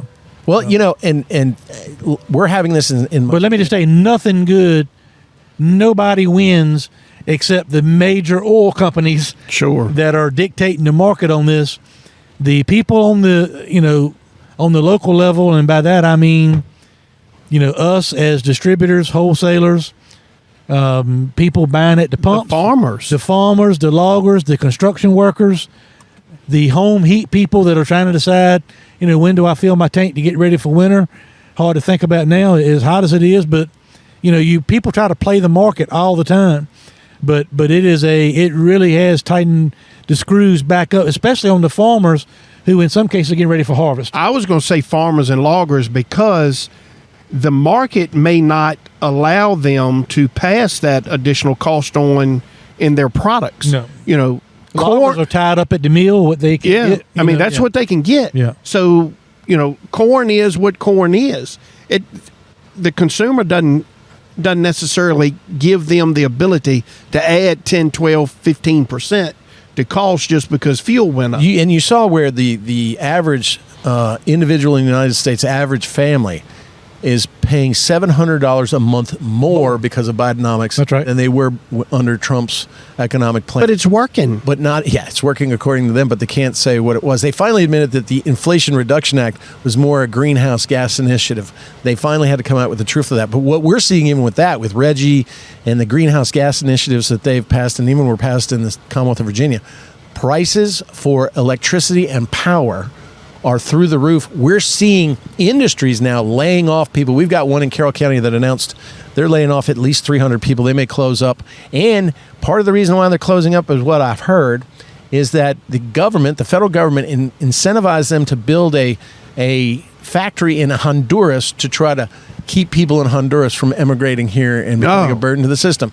Just think of what they're doing. They're willing to trade off American jobs to stem the flow of a broken border already. I mean, this is what they're looking at, and they don't care. And that factory is one of many factories that are starting to lay off. We're getting what we call warn notices that's required in the state employment commission from these companies that are reducing forces. This reduction in forces is going to be ongoing and an onslaught. And now when you put more people on the unemployment line and the high inflation and the insurance rates are too high, we're going to have a mess on our hands. And it's because of these failed energy policies, which cost the farmer more gas. And quite frankly, even this factory said, because North Carolina was not engaged in the same the regional greenhouse gas initiative, where we gave our power to basically to regulate these things to California. This is what our Democrat-controlled legislature did a couple years ago. The power cost, because the power companies in Virginia have to charge and to offset for these greenhouse gas initiatives, is more than double in Virginia than it is the cost even across the line in North Carolina. So they're moving over to North Carolina. I just don't know. I hope people will start to wake up and pay attention. And I just think it's so reckless for our president, for the few things he says when he gets on TV. He said, Bidenomics, it's working. I'm like, it is not working for the normal, everyday, working people in our part of the United States. And if these interest rates keep going up, I know they're talking about maybe no more increases. I don't necessarily believe that either. I think don't they got at this one more, point. at least one more in them. Well, Look, it's slowing us down. Yeah. I mean, we've got a couple pieces of land. Real estate markets. Real estate that 2.5, 3 years ago, our 5-year business plan, for instance, I'll be honest with you, had us building a new like hybrid type truck stop facility and convenience store in Cortland, Virginia, on a piece of land on the 58 bypass that we've got.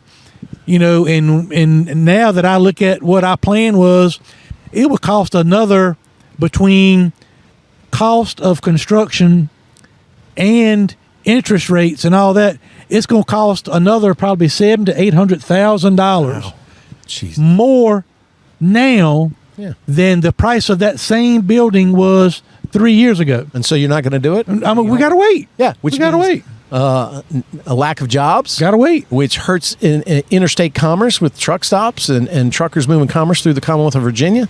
It stops the taxable base for Cortland. 3 years ago, in that business environment, we were going to spend $2.5 million in a facility.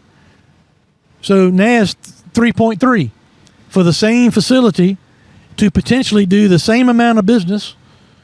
And when you got that much more of a nut to crack every month, then gas margins a little bit more of a factor, and your grocery margins, and what it costs to hire people, and insurance and credit card fees, and training and tanks and all that. So, I mean, we look at it and you say, okay, that's a brand new facility. We could be building another 12 to 15 people we would be employing, but because of the climate and what things are costing, what construction companies are charging, having to charge for materials, labor, and what I've got to pay at the bank, when we first started looking at it, it was 2.5%. It was doable. Now it's 8%, and it's just not that amount. It's just so much. The timing, they got you stifled, and it's really unfortunate. But that's exactly, don't you think it's the Liberals' plan? Because as you providing fossil fuels to companies that transport goods and services across state lines, if they're taking out those pumps, then the interest rates being higher is a good thing to Liberals. Yeah. They don't want, how backwards that is that? So much. They want to end that so much that they're willing to sacrifice the economy of small towns, the jobs of our citizens, because their agenda of electric cars, which nobody can afford, and greenhouse emission reduction, which no other country is doing except us. So China sits there and billows and all that greenhouse gas into the atmosphere. They're not held accountable. They don't even ask them because they're afraid of them. We're the ones that pay the price, and they don't care about the human condition and the factor that creates this. They think it feeds what they're ultimately trying to do. In my case, the government is discouraging us as a small business, discouraging us from investing and building and putting people to work, and I mean, God, it's just. Hey, why don't we take a break here? Let's go inside, start talking about some race, and see if we can interview maybe some of our drivers. Yeah, because I noticed his dash keeps saying the hood is open. I'm about to start I don't know why his hood's open. Do you? Yeah, you've got an improvised explosive device connected to his electronic Tahoe. device. But this Tahoe is from Boyd, is it not? It is. Man, Boyd's got some really nice vehicles. I think I need to go over there and buy my sweetie a car. All you've got to do is go to www.gotoboyd.com. 24/7. You can see all the latest arrivals and the newest incentives. And if you want to talk to a guy that's got a lot more time on his hands, because he 1 month a year or once a month does not have to go to town council, go see Shep Moss at Boyd in South Hill. So you still go to South Hill. Show your face there. You can call me, 434-774-6568. Well, we love Brandon Boyd. So instead of us making him a cash payment to be on the podcast, we just let him cut a commercial. Preserving his last measure of employment so that he doesn't add fired to quit, right? So exactly. And thank you, Brandon, for allowing us to borrow your top producer, Shep Moss. I think let's take a break. Let's get inside the track. I'm hungry. Let's see who we can interview. We've got a lot to talk about with even our race car drivers, SRX, the issue of Tommy Baldwin. We're starting back up the Smart Modified, the Southern Modified Auto Racing Team's tour for the last half. We're in a good position to win not only this race because Bobby Labonte loves this track at Ace Speedway, but also with our other driver as well, Ryan Newman. We'll do everything we can do to talk to everybody, bring you up to date on the Smart Series and where we go from there. They got bologna burgers here. You know, I don't know. I've never been here before, but they will at South Boston, and we're going leaning to right and turning left with Sadler and the Senator, powered by Pace-O-Matic. We'll be right back. Hi, folks. This is Hermie Sadler. Thanks for listening to our all-new podcast, Leaning Right and Turning Left with Sadler and the Senator. I hope you are enjoying the show as much as Senator Stanley and I enjoy bringing it to you. Whether you're a family traveling together or a truck driver hauling freight up and down the highway, I hope you will take the time to visit one of our Sadler Travel Plaza locations in Virginia and North Carolina. Sadler Travel Plaza locations are licensed dealer locations for Pilot Travel Centers. And we also carry Shell Motiva petroleum products for our four-wheel friends. We pride ourselves on providing one-stop shopping for service, food, and entertainment. Our food options include Five Guys Burgers and Fries, Quiznos, Dairy Queen, Hermie Sadler's Faux Show Bar and Grill, Victory Lane Restaurant, Hunt Brothers Pizza, Dunkin' Donuts, and much, much more. Our locations include Sadler Travel Plaza in South Hill, located off I-85 at exit 12. The Sadler Travel Plaza of Emporia, which is conveniently located on exit 11B off I-95, and Sadler Travel Plaza on Highway 58 in Suffolk. We also have our North Carolina location, Sadler Travel Plaza in Dunn, North Carolina. That's exit 75 off I-95. We appreciate all of our customers, and Bill and I appreciate you listening to Leaning Right and Turning Left with Sadler and the Senator, powered by Pace-O-Matic. Hey, this is Bill Stanley, Hermie Sadler's sidekick on this podcast. When I'm not in Richmond at the Capitol or doing this podcast, my real job for the past 27 years is as a trial attorney with the Stanley Law Group. Here at the Stanley Law Group, we represent our clients in every courthouse in the Commonwealth. No problem is too small for us to solve. No case is too big for us to win. Whether it's criminal charges, traffic offenses, civil disputes, litigation matters of any sort, we handle it all. We make sure that we treat every client like family because they are to us. Your problem is our problem. Your success is our success because we hate to lose more than we love to win. And believe me, we win a lot. Don't believe me? Go ask Hermie. I'm his favorite lawyer, and he hates lawyers. So give us a call at 540-721-6028 and let us help you. Or visit our website at www.vastanleylawgroup.com. That's www.vastanleylawgroup.com. At the Stanley Law Group, we'll make sure we're the lawyers that you swear by and not at. I'm Virginia State Senator Bill Stanley on the infield at Ace Speedway, and I'm leaning right. Hermie Sadler, I'm turning left. We are on location at Ace Speedway, and we still have our former town councilman from the town of South Hill who quit on the people, but we allowed him to stay on the podcast for now. Shep Mouse. Shep. Bobby, this is a rough group. A rough group. Yeah, get ready. You know what? You invited yourself. That is a true statement. I don't know if that's true or not. That is a true statement. We have NASCAR Hall of Famer Bobby Labonte, also, more importantly, now driver for Sadler Stanley Racing in his Smart Modified Tour. So what do you think of Shep's fanny pack? We were having that conversation. Have you ever owned a fanny pack? Well, I was explaining that I did. It was leather, had Mickey Mouse on it when I went to Disney World with my kids. And what year was that, just to be clear? 90 what? 97.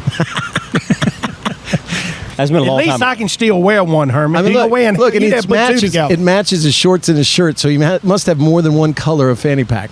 I'll say I'm not doing good with the weight loss challenge. Oh, hell yeah. I mean, you'd have one facing front and backwards if you were wearing. Look, this day, and I used to be angry when I had to sit beside people on the airplane that did this, but now I would be the one, when I sat down, I'd have to raise my hand and ask for the extension.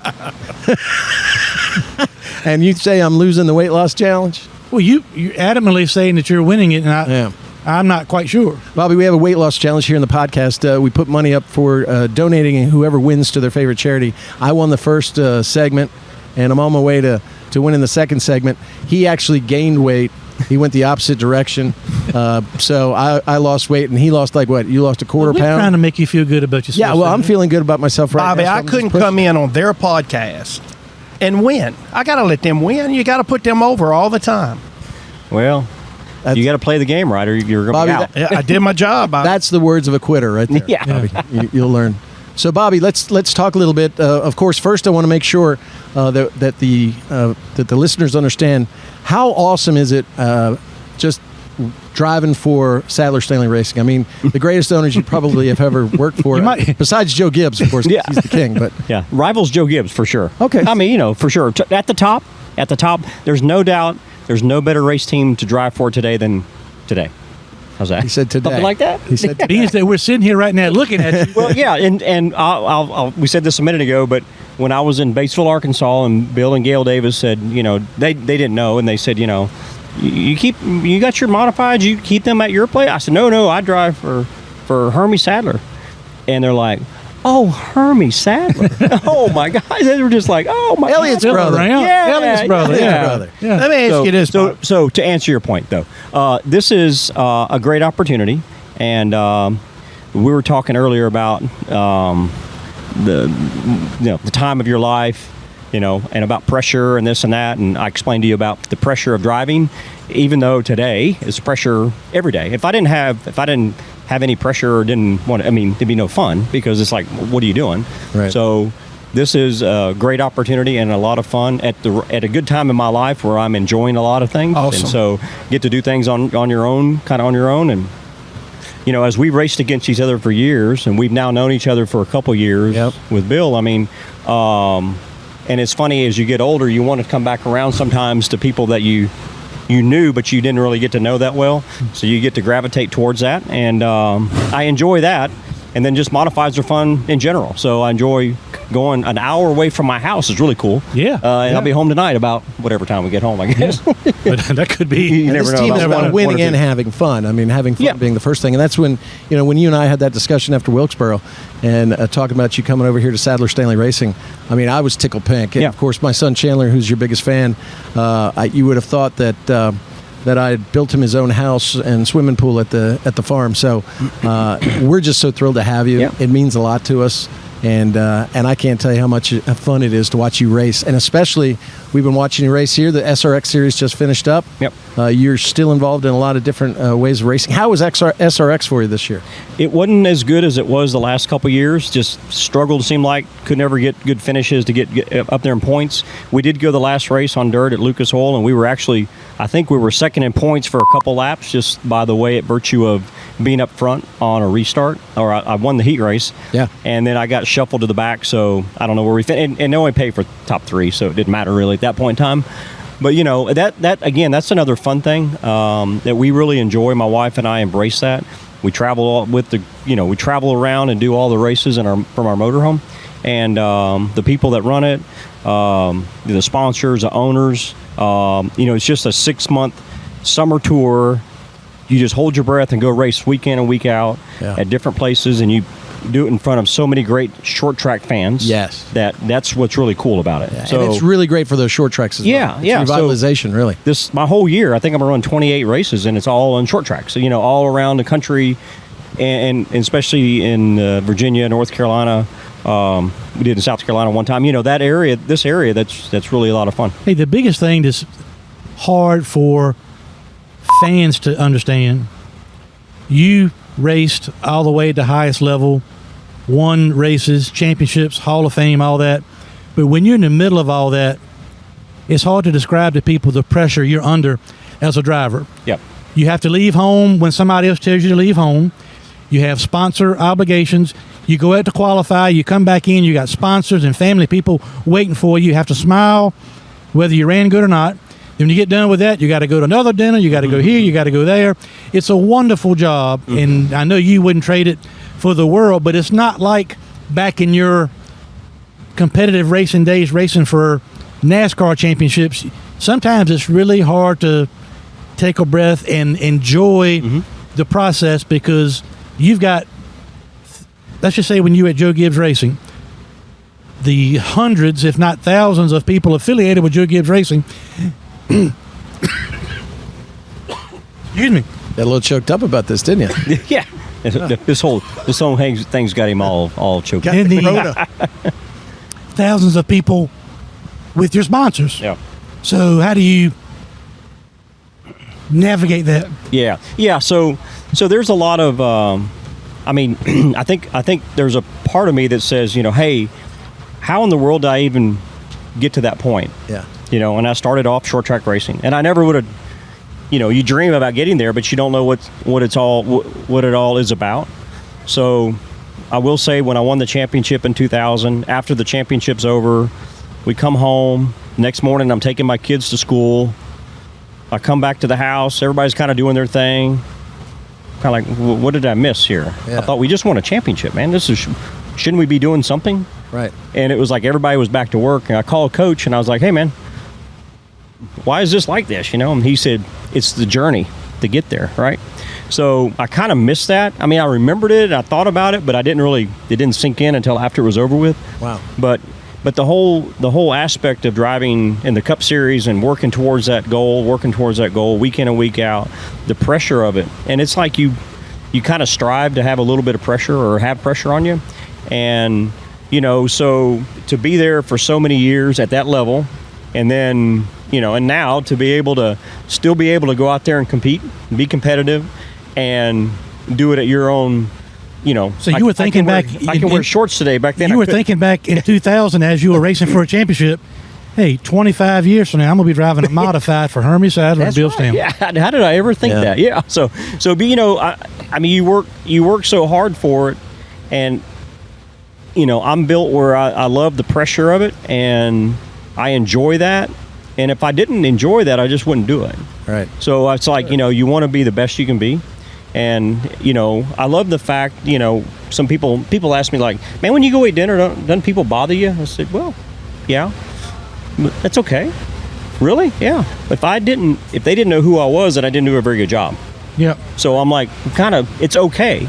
And when you make somebody's day or somebody's evening or whatever, that's part of you doing your job, I think. So I've kind of enjoyed it, and I'm just really enjoying now because I don't have to.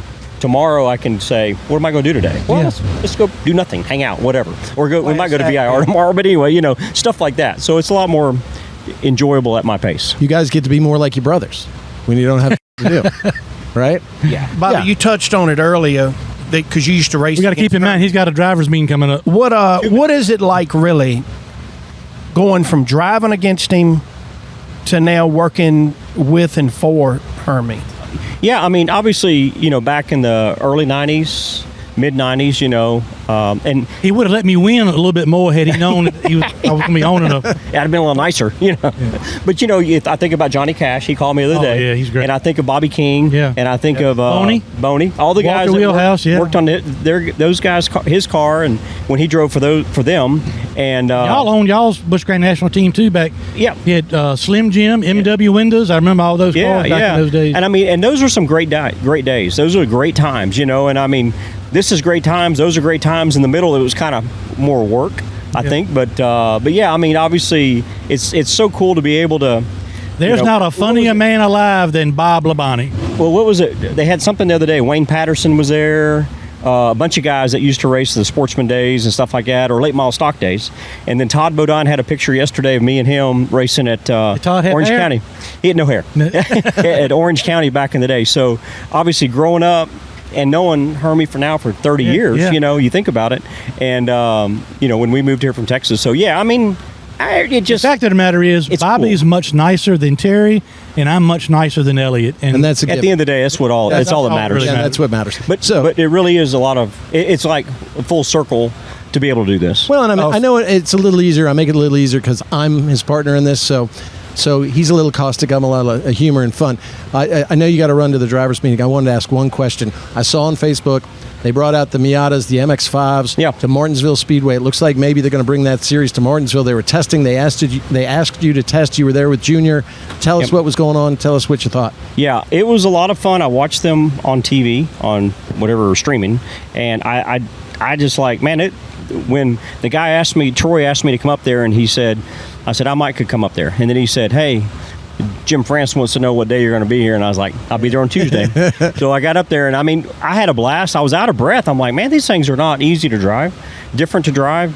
And I hope they get a 20 or 30 cars up there, because I talked to some guys before I got there, and they asked why I was going. I told them, they said, I'd go see that. Yeah. So different aspect of racing, talented drivers.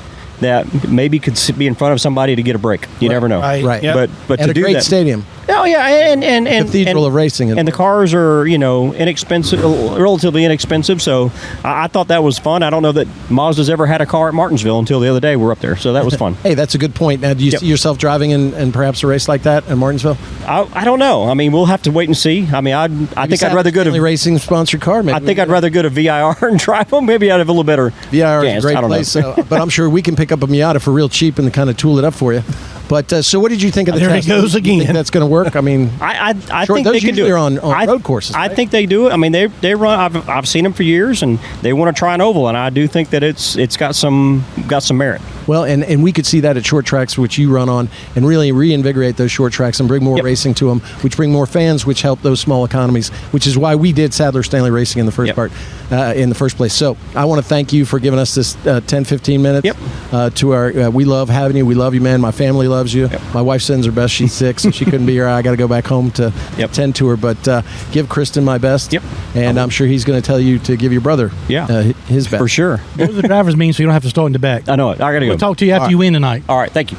Yes, sir. Thank you, Robert. Another guest while we're Sure. you walk around and try to get another guest. Yeah.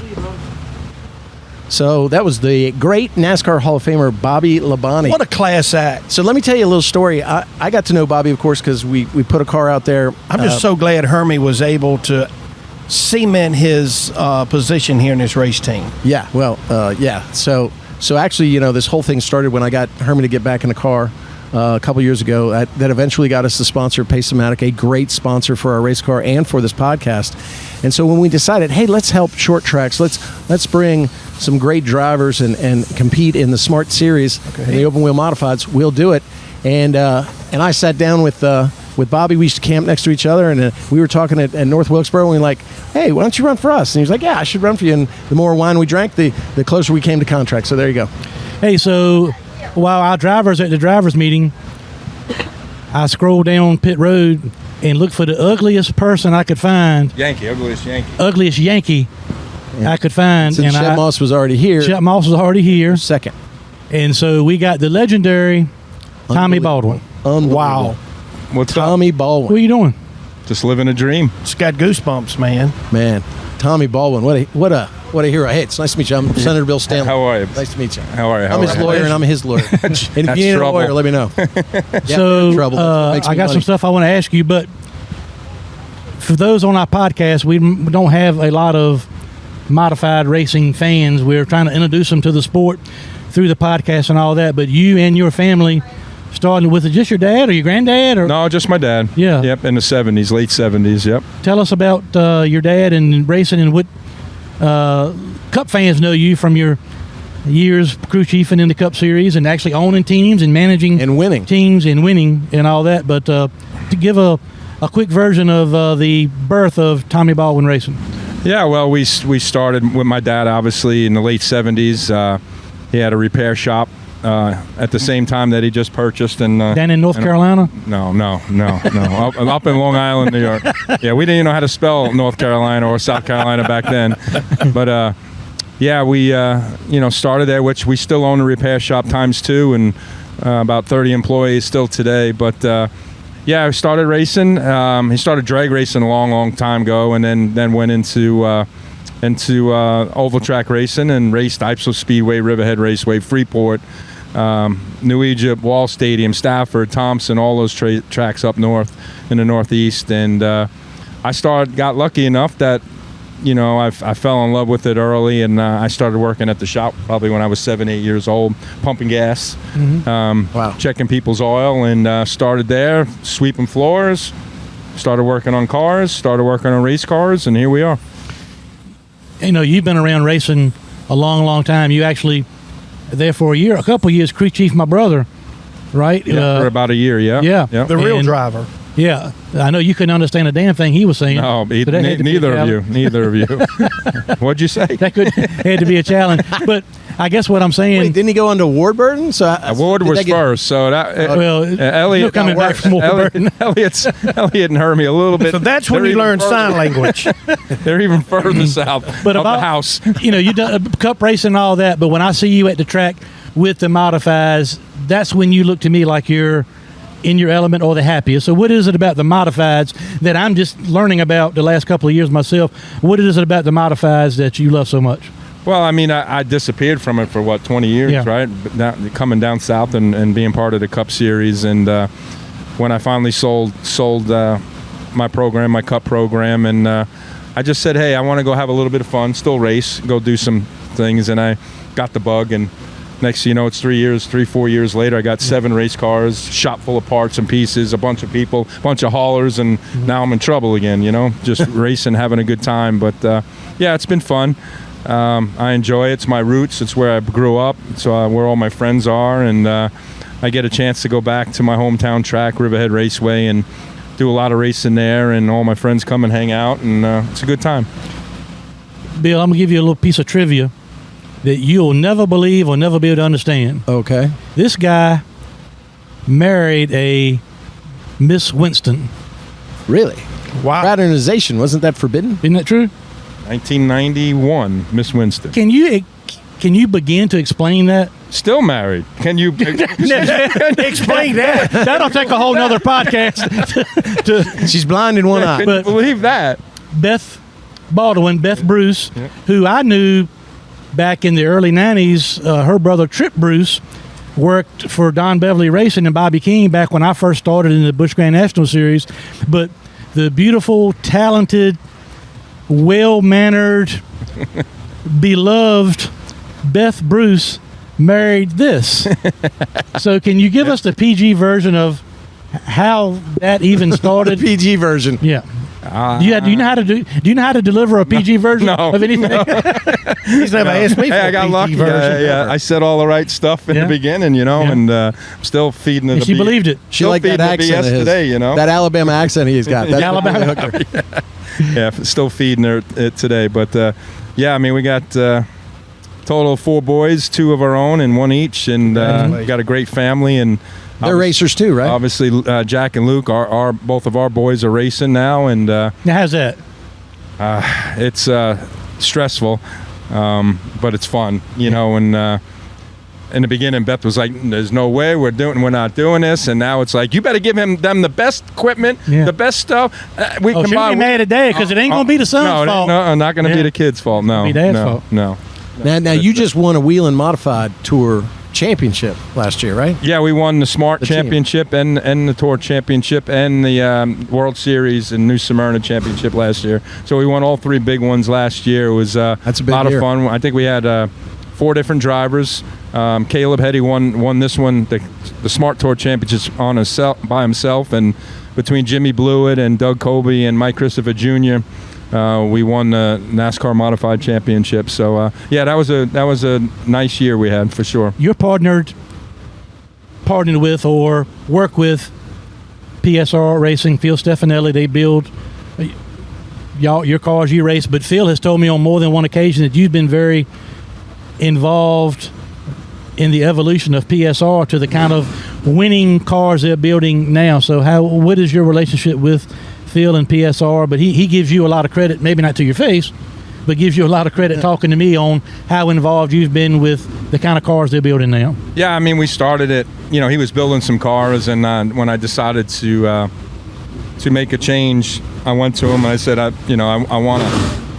I'll work with you, but I want to make some changes to your cars, and we'll call it the Pro Series, and you can use my name, whatever, and we'll build cars and go have some fun, and you can have a lot of customers. And I think he's got almost 40 cars out there now, and since we announced it probably 2 years ago. So it's been a pretty good deal for both of us. All the testing that all you guys do and what I do, we all collaborate and we all learn together, and yeah, it's been good so far. A great relationship. So before we let you go, I know practice is getting ready to start.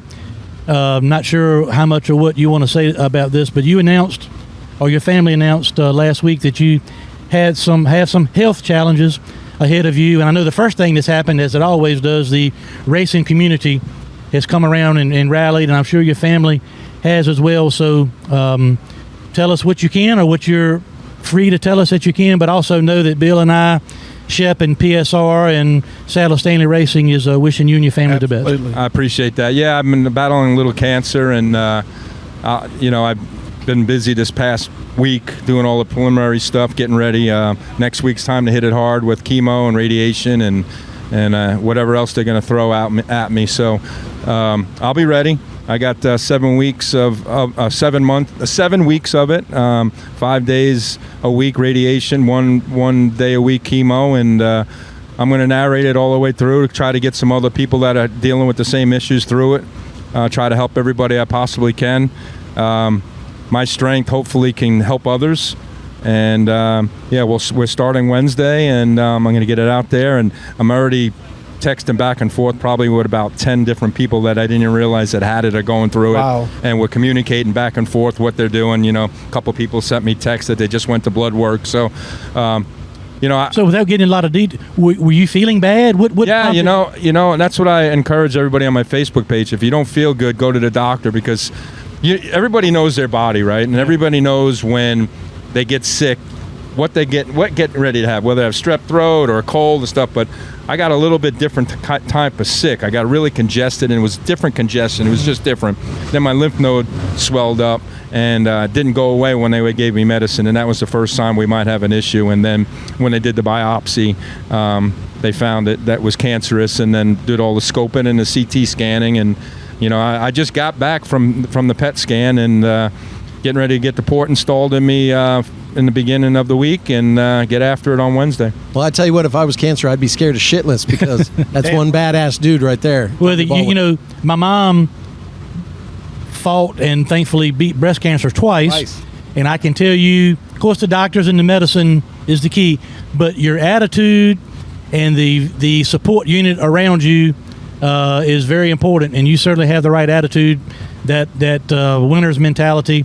I know that'll come in handy for you. But we saw on social media where you obviously, when you made that announcement, said you're going to be stepping away from open wheel modified racing, but PSR stepped up and is helping Caleb Hetty and your team continue here in the Smart Series, and that's pretty amazing how the community kind of rallies around you. Yeah, I mean, luckily we got a strong support group around us, and Glenn Dixon, who's been my right-hand man for the last 3 years, was my dad's right-hand man before my dad passed away.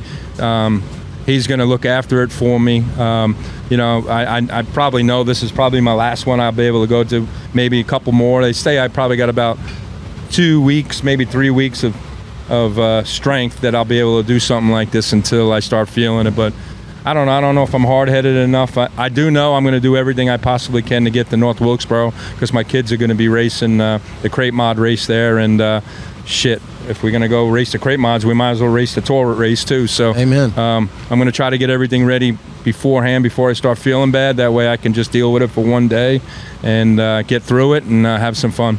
Well, we're going to see you at North Wilkesboro, my friend, and you're going to beat this. And we're behind you 110%. I mean, what an honor to meet and even sit next to you, Tommy Baldwin. This is an amazing moment for me in my life, but I know it's very impressive for you to sit next to a state senator from Virginia, too. But, and you're holding back. I really haven't seen any good. What have you passed lately? Anything good? The poll. He's responsible single-handedly for ruining the porn industry in Virginia. Good job, buddy. Good job. So yeah, I passed a porn bill that puts a filter on so no kids access it before the age of 18. And you know what Pornhub does? That's good. Yeah, well, they pull out of Virginia. Get it? They're pulling out of Virginia. And some bitches. And then I get the blame. They're still getting free advertising.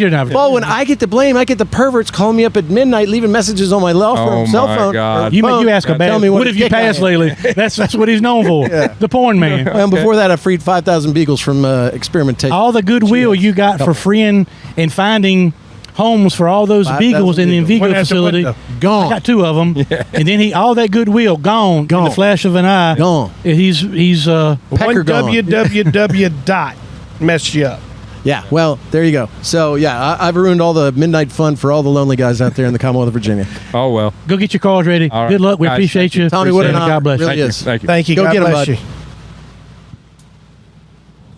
All right, let's take a break, and we'll bring some more guests out. Yeah, we'll get Ryan Newman over after the drivers meeting, and one more little update from here to the track maybe after this first practice, and then Sounds perfect. Go Wow, from there. what a thrill having Tommy Baldwin on our podcast. I was I know always people. hoping we'd get him. See how he gets all these guests? He does. All right. I got the lieutenant governor and a couple politicians. That's all I could do for you.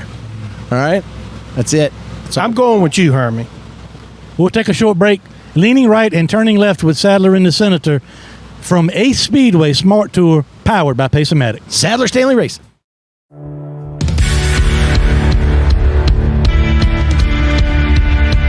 Hey, it's Conrad Thompson with SaveWithConrad.com. You've heard me bragging on the podcast for years about helping people save money on their current house, but did you know that I can help you with your next house as well? That's right, we can get you into your next house with zero down.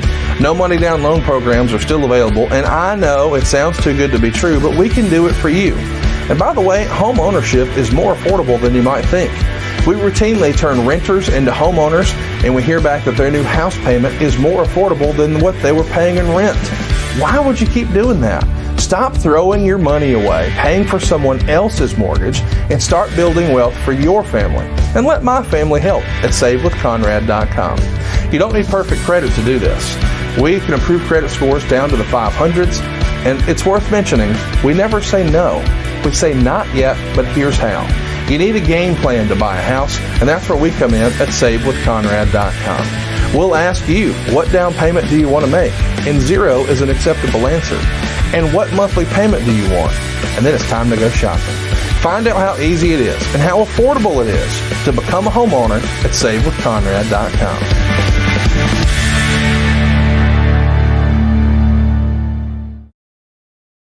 And we're back. I'm Virginia State Senator Bill Stanley, leaning right.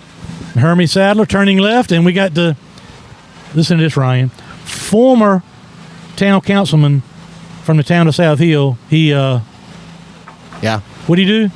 He quit. He quit.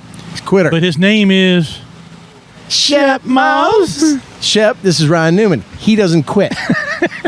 I saw Ryan Newman Quitter, kick ass. meet non-quitter. I saw him Winner, kick ass in meet North loser. Lewisboro last year. Oh, I know he didn't. Ryan would not have won the SRX championship If he'd have quit. if he had quit. Yeah. Even But- being passed by a girl, he still didn't quit. But if he got out of the SRX series, then he could not have won the championship. Correct, Ryan? Do what? What? If he had quit racing in the SRX series, then he But would have won the He championship. didn't quit. But he Because he didn't quit. committed But I said at the if. beginning of the I season said if. to run all the races. Man's got an engineering degree. He doesn't know what the you just said. Pardon my language. $25, please. Yeah. There's a Look. U and an I in the word quit. I see more U in quit. Oh! We've got a Hall of Fame race car driver here. Y'all want to around talking about me. Can we value his We time? don't need to use that language. He's going to beep it out anyway. I'm on. No, I edit it and bleep it all out. So well, Wesley does it, Burleson. But welcome, Ryan. Howdy, howdy. And congratulations. Thank you. I don't care what kind of racing it is, what series it is, where you go. When you buckle up and race, the championship and winning is the goal, and you accomplish that again. And I know you love to win.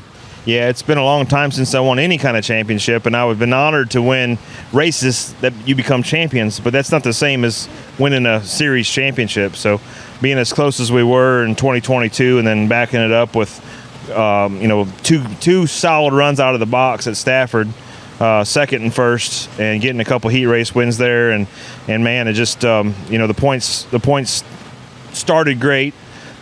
We finished 6 races and never got outside of the top 4 when the checkered flag fell, and that definitely helped. But again, just honored to be a part of the Camping World SRX Series and everybody that's a part of it. You're amongst great drivers and great talent.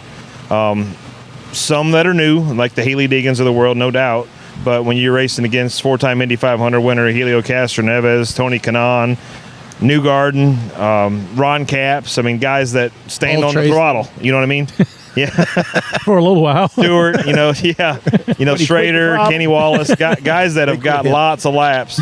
You feel like you're among some of the greatest, no doubt. Well, I think the difference is I know you want to try to bring a correlation to make what you did be acceptable, but I think in his case, he was forced to quit. I don't think that was your Well, case. Tracy think I was would. involuntarily quit. Yeah. But I That's mean, How do what you I not did as know? well. How do you not know that you were forced to quit?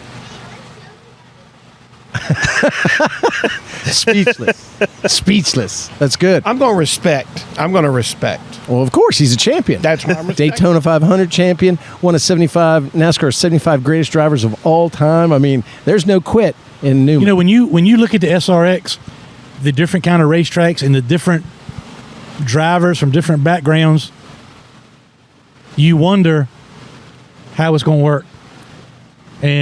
But it seems to work. And those races, in my view, when you sit down and watch, were very entertaining.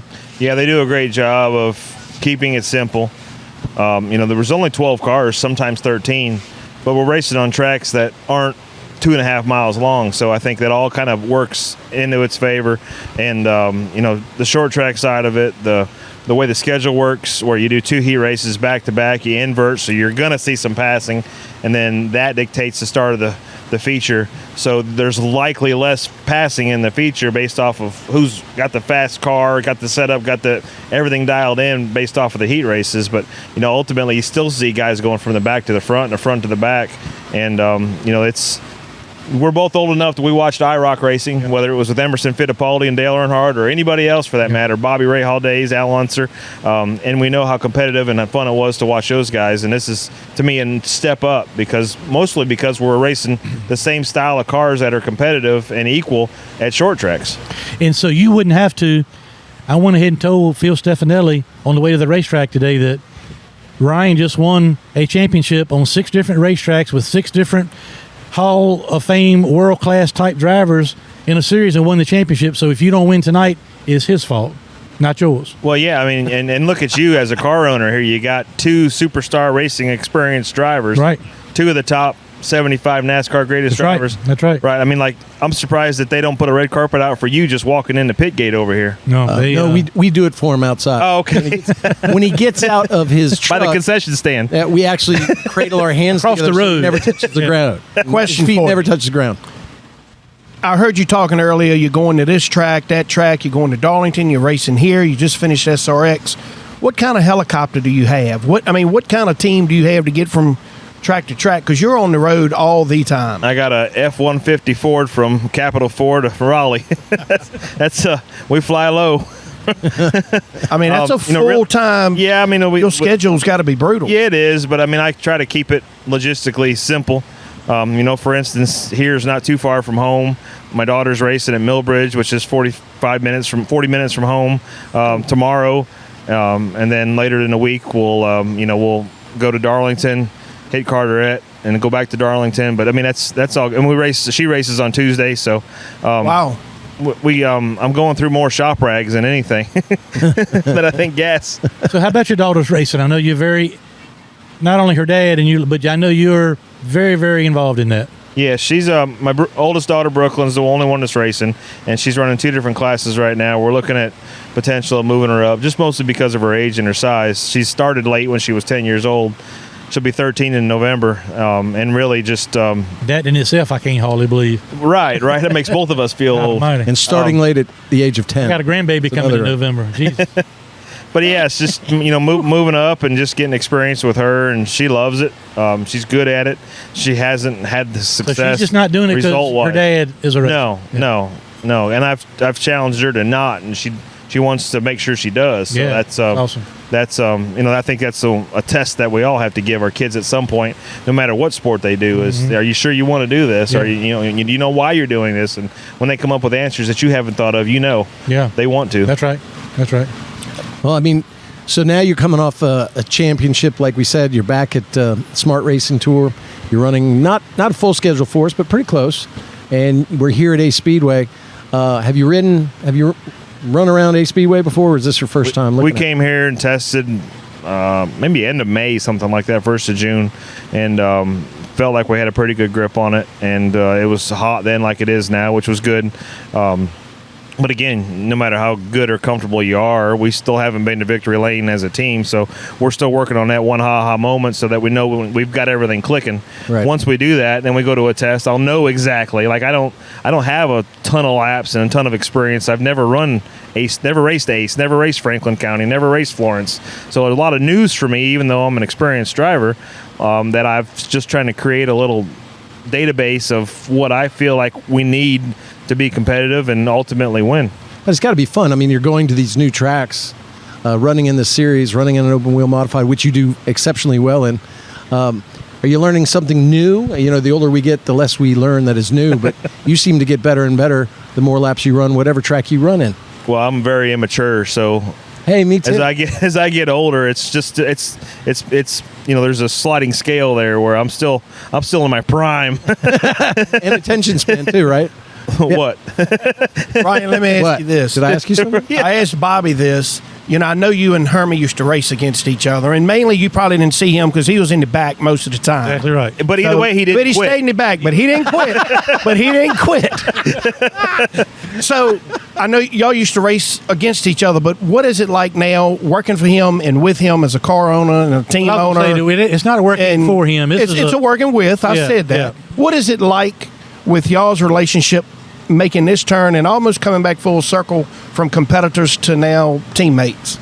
I think Hermie's more well-rounded than I am. I mean, he understands every facet of it, from the business side of it, the political side of it, the racing side of it, the driver side of it, the ownership side of it. I'm just a race car driver. I mean, I've got a taste testing here and there of all of that stuff, but he's truly been there, done that, Yeah. and been successful at every part of it. So, you know, when we sit around and do things like this, I mean, I'm more ears than I am mouth because I want to learn and listen. I was telling you know, when I had Bobby on earlier, we were talking.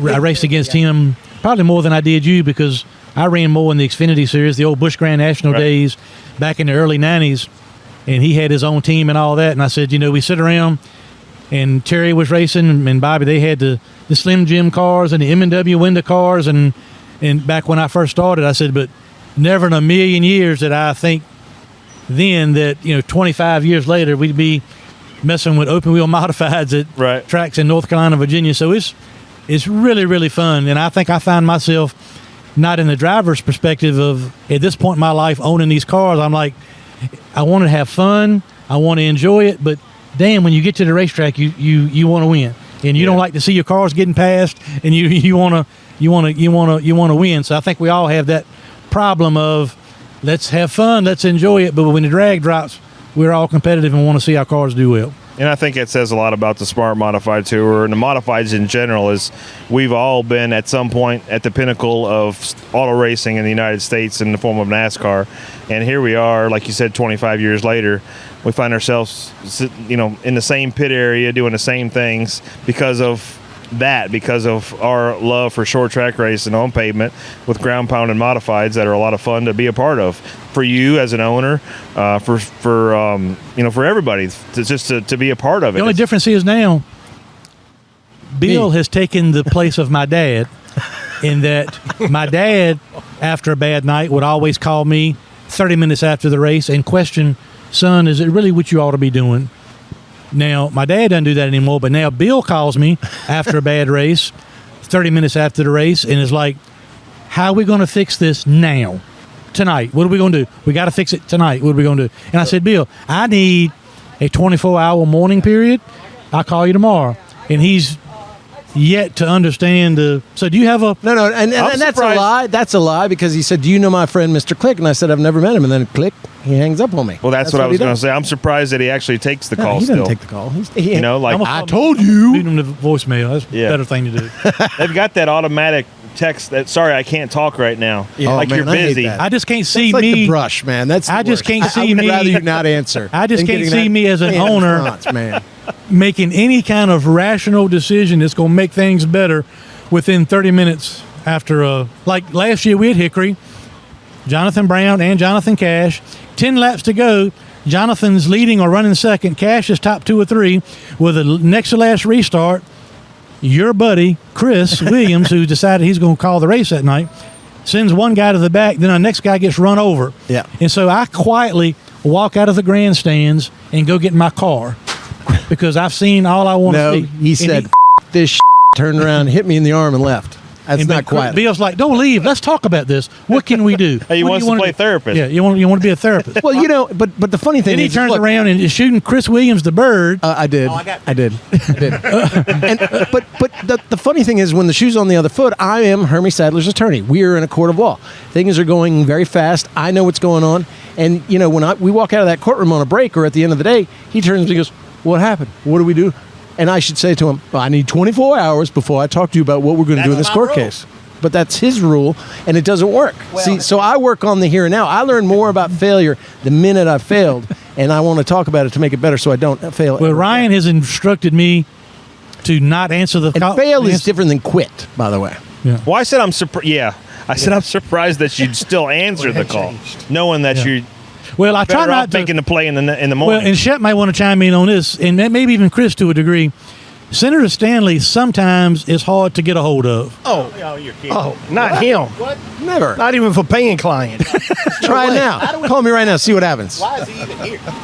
Well, I'm here. Well, Ryan, I've had a question I want to ask you for a year, and if I miss this opportunity, I'm going to be disappointed. I was at North Wilkesboro last year at the comeback when you won. What did that feel like? Explain that win to our listeners, what it felt like to you as a driver, what it meant for the track and the series coming back to North Wilkesboro.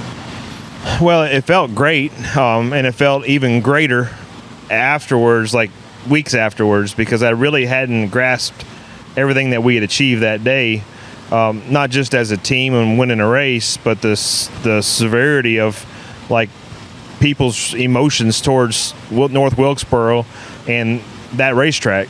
And it was such a fun race because nobody knew what to expect. The leaders at the start of the green, when the flag dropped, were saving their tires and to a level that I'd never seen in my life. And they kind of played into my hand because of where I was track position wise.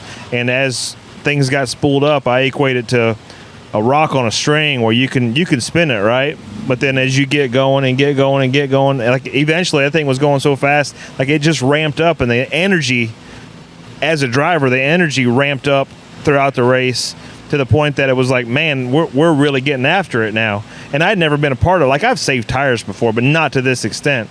And that on top of the emotions that went into, like, for me, it was really special looking back at it, to ride the elevator to victory lane. Yeah, well, I was like, in the whoop-de-doo, right? Who's everybody's been on an elevator, but nobody sat in their race car in an elevator to go up to ride across checkered flags to be a part of. Yeah. And the first time back. And then to have Terry Parsons, the widow of Benny Parsons, to have Dale Jr. and so many people that were, there to experience it, to congratulate you. That said a lot. Well, I learned that night Hermie's got a total vertical of about 1.5 inches, too, because when you came across that finish line and a car owner, Hermie jumped up at least that high off the ground, it was pretty cool. Well, look, that was a big win. It was an awesome win. That was a big win. Never happen again. They're that was right. And you did it. But when you go back, we're at Ace tonight, but we go back in a month or so back to North Wilkesboro, but a completely different race.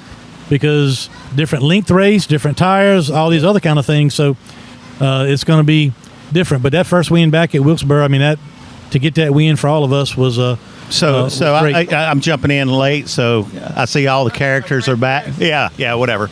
But Newman, you actually hit on something that a lot of people, don't understand. You mentioned Terry Parsons and you mentioned Benny a little bit. I mean, in Victory Lane, that was the first thing you mentioned to me. You know what I'm saying? And I seen it in all your interviews. Benny meant a lot to a lot of different people. But in his backyard, just trying to bring that racetrack and what Terry has meant to it, it was really special for you, wasn't it? It was, because I'd had a lot of conversations with Terry Parsons, with Don Hawk, with Marcus Smith, talking about how special that place was and, like, hey, we need to do this. What can I do to help? I didn't do a lot to help, but I think in turn, after winning it and talking about it, I paid your it forward. Platform, yeah. Right? It was really special, and I'd never been a part of a racetrack revival. I've been around for 35 years racing, 20 years in the highest level, but never gone to a racetrack and said, "Oh, this one's coming back." It's been gone for 20 years. Let's just give it a try one more time. That was a first for me. Of course, Bobby was there. Y'all weren't on the same team then. And the other drivers were great, but I don't think that victory would have meant as much to the track or the series. No other driver could have won that race and had the impact that it had that had when you won the race. Well, I mean, I appreciate you saying that, but to me, the craziest part of the whole deal, not crazy, but it's the unique part of the whole deal was we weren't the only series there. I don't even know the kid's name, but what was he, 12 or 14 years old, that went out and won the crate modified race after I did. So here I am, a name in NASCAR, a track has got a lot of history, and here comes this kid that just, riding my coattails, right, which is cool, and I appreciate it, and it's fun, but I feel like he got less credit than he should have, because of our race being first, and I was happy for it, but I was happy for him too, because that was a hell of a day for him. Well, we got a big race tonight. It's good to hear and see the Smart Tour kick back up for the second half of the season. We spent a lot of time during this downtime to get some testing in, and our guys feel like we're in good position to put together some runs here down the stretch and try to have some fun, but win some races. Yeah, you guys looked really good in practice. The cars looked extremely well, both in the top 5 or 6, and that's really good. Newman, how many times you run this racetrack? One time I practiced. My point exactly. You was in top 3. But I've already Phil will tell you. I said this on the pod before Phil got here. I've already called him and told him Ryan's coming off SRX championship. Yeah. Won a championship series at 6 different racetracks. Yes. 6 world-class drivers. If we don't win tonight, it's Phil Stefanelli's fault. Yeah. There you go. He said 100%. I got the big text the other day. 100%. So no need for you to even call me. I don't call him at all no more. He wants to win, period. I don't want to hear it. I don't want Gary. The only good thing I learned from Gary Bechtel when I was driving for him was I don't want to hear the labor pains. I just want to see the baby. That is one of the best quotes I've heard in a while. Don't quit. There's no quit in you.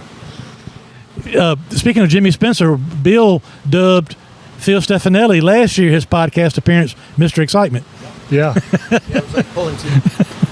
Was this after the Hickory deal? So it's like, no, it was in your. Oh no, it was in my camper. It was in your motorhome. And it's like, when you're around Phil, it's like, you ever seen the Warner Brother frog that the guy finds in the cornerstone of the building? And he's like poor, he's a bum, and he opens up and the guy's got top hat and tails, he's singing, "Hello, my baby, hello, my honey." That's him when you're around him. You put him on a microphone and he's like, "Dee-dee, birdie." I mean, it's like, what the hell? That was before we won the race. Yeah. After we won the race, I was all different. Yeah, he's a little shy. He's a little timid. He does. Look. I want you to look around. Phil's got to deal with Hermie, Newman, Bob Labonte, the Senator, and me. Phil, we all apologize. What the hell's he going to have to say? Listen, I said, have we made your life better or worse? Whoa, worse. He ain't got to answer that. I'll tell you right now. I pulled Chris aside today and I said, when the Senator, Hermie, and you get together, I got to go on a vacation. Go with Shep. I guess you got something planned for right now. Then. Where you going? Because they're here. Like the Bahamas, doesn't it? We need 3 more cars. We got 4 more drivers. The Senator just wants to put everybody in everything. Hey, I'm all for it. Yeah, and getting Chris together, he's like, whatever helps the series. It's Hermie's money. Yeah, every time we have idea. Luckily, Ryan's already in the car. Right. Everybody else we have, it could be not only a former driver, he offered the Attorney General, Lieutenant Governor of Virginia, Winston Now Field. you're gone too far. Yeah. Again. Luckily, she forgot.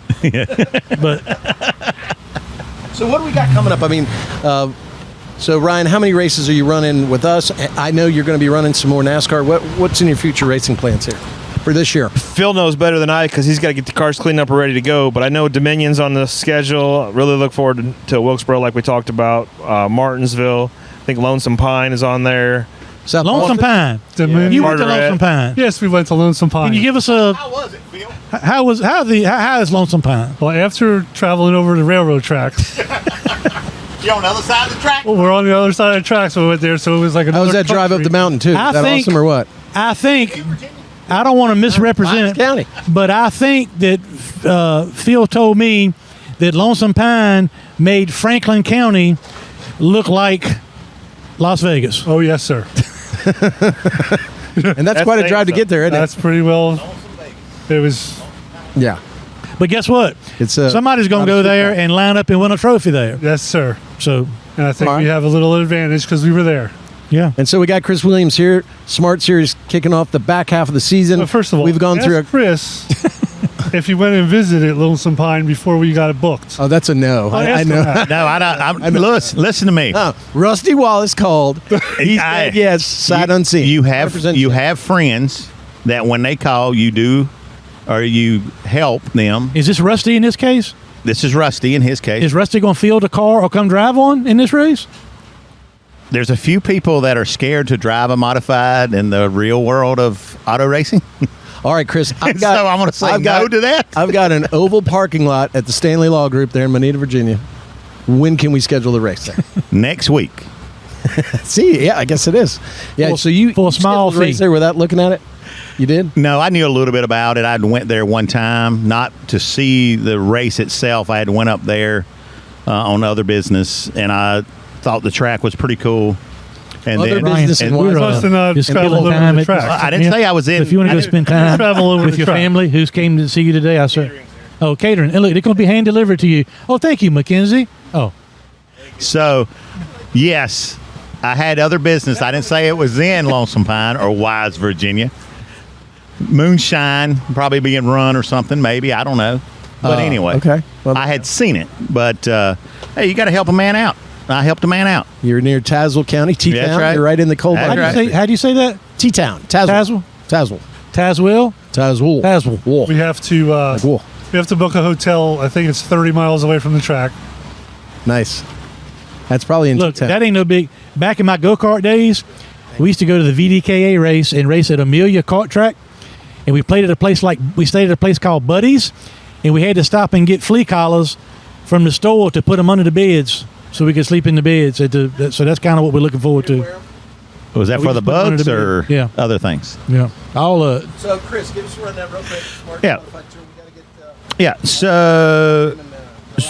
Yeah. So, no, the tour's doing well. I just had a conversation with Pace-O-Matic working on an extension. They just called me a few minutes ago with some very interesting news. So, we're looking at, not only the last 8 races of this year, but we're also looking at next year. Talked to Wake this week. Talked to a few new tracks just to see. We like to add a race or two new. We don't want to run over 14. You want to think about visiting the tracks before you commit? No, that's overrated. I mean, Anybody look can at do that. Newman. I mean, he likes this place. He likes Franklin County. He never been there before, right? It's not the racetrack; it's the people that are at the racetrack. Yeah. And that was the coolest thing about Franklin County. Like, I cannot tell you that I've never been to a racetrack where they had a pig picking on the front straightaway. That's right. And some of the best food that I've had at a concession stand. Yeah. And fans that were just loving being there. So Yeah. whether there's 500 or 5,000, doesn't necessarily matter to me as long as we put on a good show and Flo's happy and everybody that's a part of it enjoys it. And we did. Yeah. You had to be careful. Yeah. Because there was no center line on the road on the way in or the way out. But Was it single lane? oh yeah, yeah, yeah. Hey, And well, that's fine. a good senator would get the roads cleaned You up. can't and, get VDOT to fix that? Yeah, I mean, come on, Senator. What you got? I quit on it. I couldn't. Oh, you quit on getting the road fixed? But I mean, we're going to Carteret next week. Anybody that's never been there, it is an old go-kart track. Bobby Watson built that Bobby track. Watson, One of my very great good memory. fans. God bless him. He's And passed away. it's a short track that wants to be a super speedway. That The craziest thing I've ever seen. back in the mid '80s, Carteret County on Labor Day weekend, It's on he would steroids. have thousands of kart Oh, man. racers, and it was dirt for a long time. Then he paved it, go-kart track, and that was the place to be in the karting for. I mean, from the time I was 7 or 8, probably to 15, 16. I mean, Bobby Watson, hell of a promoter. Yeah. I mean, that outranked Broadnacks? Yeah, I would say so. Yeah. But Bobby, with the help of Virginia Johnson and some other Yes. people like that, I mean, he put his heart and soul and just about everything he had financially into building Carteret County Speedway. And as soon as he got it, but like he wanted, he got sick and Yep. and left us. But you talking about a true racer at heart? Dude. He never drove a race car, but He knew it. just a passionate promoter. So I'm glad that we're going back to Carteret. I went last year, and Bobby has got a win there. Yeah. At that racetrack, and the fans packed that place too. Oh, 2,500 people, both races. We've been there the last 2 years, and, those guys down there. Bill had a wonderful camping experience. He did. He for did. the whole week last Whole year. week, For did. some reason, he's not been doing that this year. Well, I don't know. Should have fill up again. No, because we took our son out of school. Chandler, who loves racing, loves you. Of course, Ryan loves Bobby. No, tell him the truth. You talking about little Timmy? Loves Bobby more than little Timmy. Little Timmy. Loves Bobby a little more than he loves Ryan. Yeah. But Oh, I see it. What are you so gonna after do? that, He's still got potential. Yeah, still got his wisdom teeth. we were brought basically into the superintendent's office for having a delinquent child for missing 5 days because we took him out of school, which we used to do when we were younger growing up. You go on vacation while you're in school, no big deal. Miss 5 days, and you would have thought we were about to go to jail for truancy. Ryan, imagine this. So as soon as Bill and I So put that's why this we're deal not doing together, Bill's on the chip. He bought 2 motorhomes within the first 2 weeks. He did. He was going Not to go the to every first 2 race. Him and Laura, his wife, were going to sell merch at every race, Which We're we gonna do did. all this stuff. Hold on a second. You weren't there. And I'm thinking, this is going to last about 3 weeks. 3 weeks. It didn't last a It week. didn't last a week. Now, you can't hardly get him to the track. He would not bring his motor home. He's not taking his motor home to Carteret. Laura is mad at me because I brought up the merch. And it's Because we were selling merch when he wasn't going to the races. Hold on a He go to second. half of the race. We Hold on a went second. every single smart race last year, plus Hold on a second. Wilkesboro. Let's back all the way up to the one. very first deal. Camped at every single Chris, can you show me how these slide outs work? Chris, can you tell me how to put the thing up to the dump? Chris, what do I do now? Go outside and take a leak. Hey, Bill. You know, this is the kind of Bill, stuff I what had do I to put in the contract? Bill, how can we get more Oh, okay, I understand. Bill, how Thank can you, we- Bill. I mean, everybody's got their expertise, Chris. I would love to be an expert in So RV. you're saying mine's the shitter. Yours is a shitter and an RV. That's right. So, there you go. all right. We need to get off the air because our driver needs to eat Yep. and get ready to go. Because actually, rocket. the pressure's not on Ryan. The pressure's on Phil Stefanelli. Yeah, that's right. Yeah. That's that, right. that was borderline a threat. That was almost bullying, and I liked it. Yeah. And I like it. That's how you become friends I went with ahead and Hermie. told him before anybody turned a lap, Phil, don't call me after the race tonight and tell me what happened because I know what happened. Well, he's very competitive, and he loves to It win ain't, more than it ain't about tires, lose. right? We solved that problem, right? Did you? Yeah. Really? Yeah. Are you sure? No, I'm pretty sure. Okay. Pretty sure. See, I told you you did. Pretty From sure. 100% to 60% Yeah, pretty real sure. quick. No, Sure, it's kind of sure. Might no, be sure. it is. Phil, Yeah, we fixed it because there was. I got one when question. we showed up this week, there was only 9 of them, and they got them to practice. So I know that if since we're doing a full disclosure, he's saying that he solved Tire the deal. tire deal. He solved the tire deal? yeah, What He was- didn't take credit for it. He Right. just said it was fixed. yeah, that's right. Thank you. What did we fix? And the tire deal No, I'm being talking that about the Hoosier mix-match, had some the- leftovers. yeah. They stuck the tour with 82 them. and- We've been getting Yeah. some sucky Okay. tires. Chris was Today supposed was to good. solve that Oh problem. yeah. Today was good. It's only the first race back. Hey, give him. We got next week. I just missed. Thank you. Just so full man. disclosure, it's never the driver's fault. It's never the crew chief. Unless we say it is. Right. Because at that point, we feel really real sorry for guys like Phil. And we're Hold on a we're second. trying to reduce the It's load on Phil. always the tour's fault, right? It's always. Well, at some time or another, you have to look towards next week. You know, you got to get your point across and beat the This- man down. this is true. But in the next day or two, you got to lift him back up. that's ready right. For the next yeah, week. you got to pump him So up. Yeah, Ryan you knows got how to do that. Ryan knows the deal. It's a driver's Yeah. life. It's a Yeah. driver's life. Now, final question, Ryan. Who is your favorite owner, Sadler or Stanley? How about if he says neither? How you gonna feel? Who got the catering? Pace-o-matic. Okay. Because that's where I'm going next. As a lawyer, you always try not to ask a Listen, question you don't know best- the answer to. That's the And I just best did. answer he could have gave. Pace-o-matic, they fed him. And not that's the the, owner. that's the most current thing he Yeah, needed not to have the done. owner. Right. Well, we don't. I don't feel like I can I know. answer this question and I'm win gonna out say it this ahead in any way. We are proud to have you on the team. Absolutely. It's, We love it's it. fun to be here. And we want you to run as try to many have races fun as you tonight. possibly can with us for the next Well. couple years. As long as you want to be in the car, we want you in the car. I can tell you that the tour is especially proud that And you you're got some here. great daughters, too, and they're a lot of Because fun. not only do you pack the grandstand, but, you know, when the drivers get out, they'll say, Ryan Newman is really hard to pass. Yeah. And he's really good. Oh, and he just won again last week. And he's a champion this year already. I'm trying to get off the air, but I saw some thing on social media last week, a week before. Maybe you were having a conversation with Joey Logano. Yeah, that was years a few ago. weeks ago, yeah, that and was somebody Michigan. posted. He said, "Man, you're really hard to pass." And Ryan's like, "Yeah, there's this thing called running for points and trying to win a championship." Yeah. He learned. I think I educated him that day. Yeah, I think he did. That's good. It was good. Anyway, I know you're trying to wrap it up. I just want to say appreciate you being I've got to here. go home to my lovely wife. She's got the pneumonia, and so she's not here, and Chandler's not here, so we're driving back. But Ryan, thank you for everything, and Thank you. Thank you for your friendship. Thank you for your fealty to our team, Sadler, Stanley Racing. Thanks for coming on this podcast. Hope you come back and do it again because we have more races in the Smart Tour. Thank you, Shep, for everything that you don't do. And Shep stayed for the whole show. He stayed the whole show. Didn't quit, baby. That's I didn't quit. He's all in. So I hope everybody enjoyed this episode as much as we enjoyed bringing it to you. Go on all major platforms. You can find us there. Give us a 5-star review. Shep's giving me hand signals, which I think he means to crank the weed eater. Is that what he's doing? What'd you say? Well, remember how much we got done in the back of the Tahoe?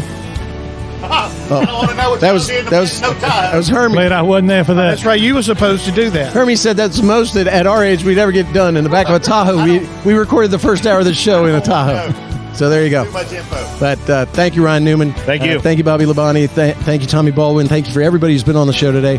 I'm Virginia State Senator Bill Stanley, and I'm leaning right. Hermie Sadler, I'm turning left, leaning right and turning left with Sadler and the Senator, powered by Pace-O-Matic. God bless you all.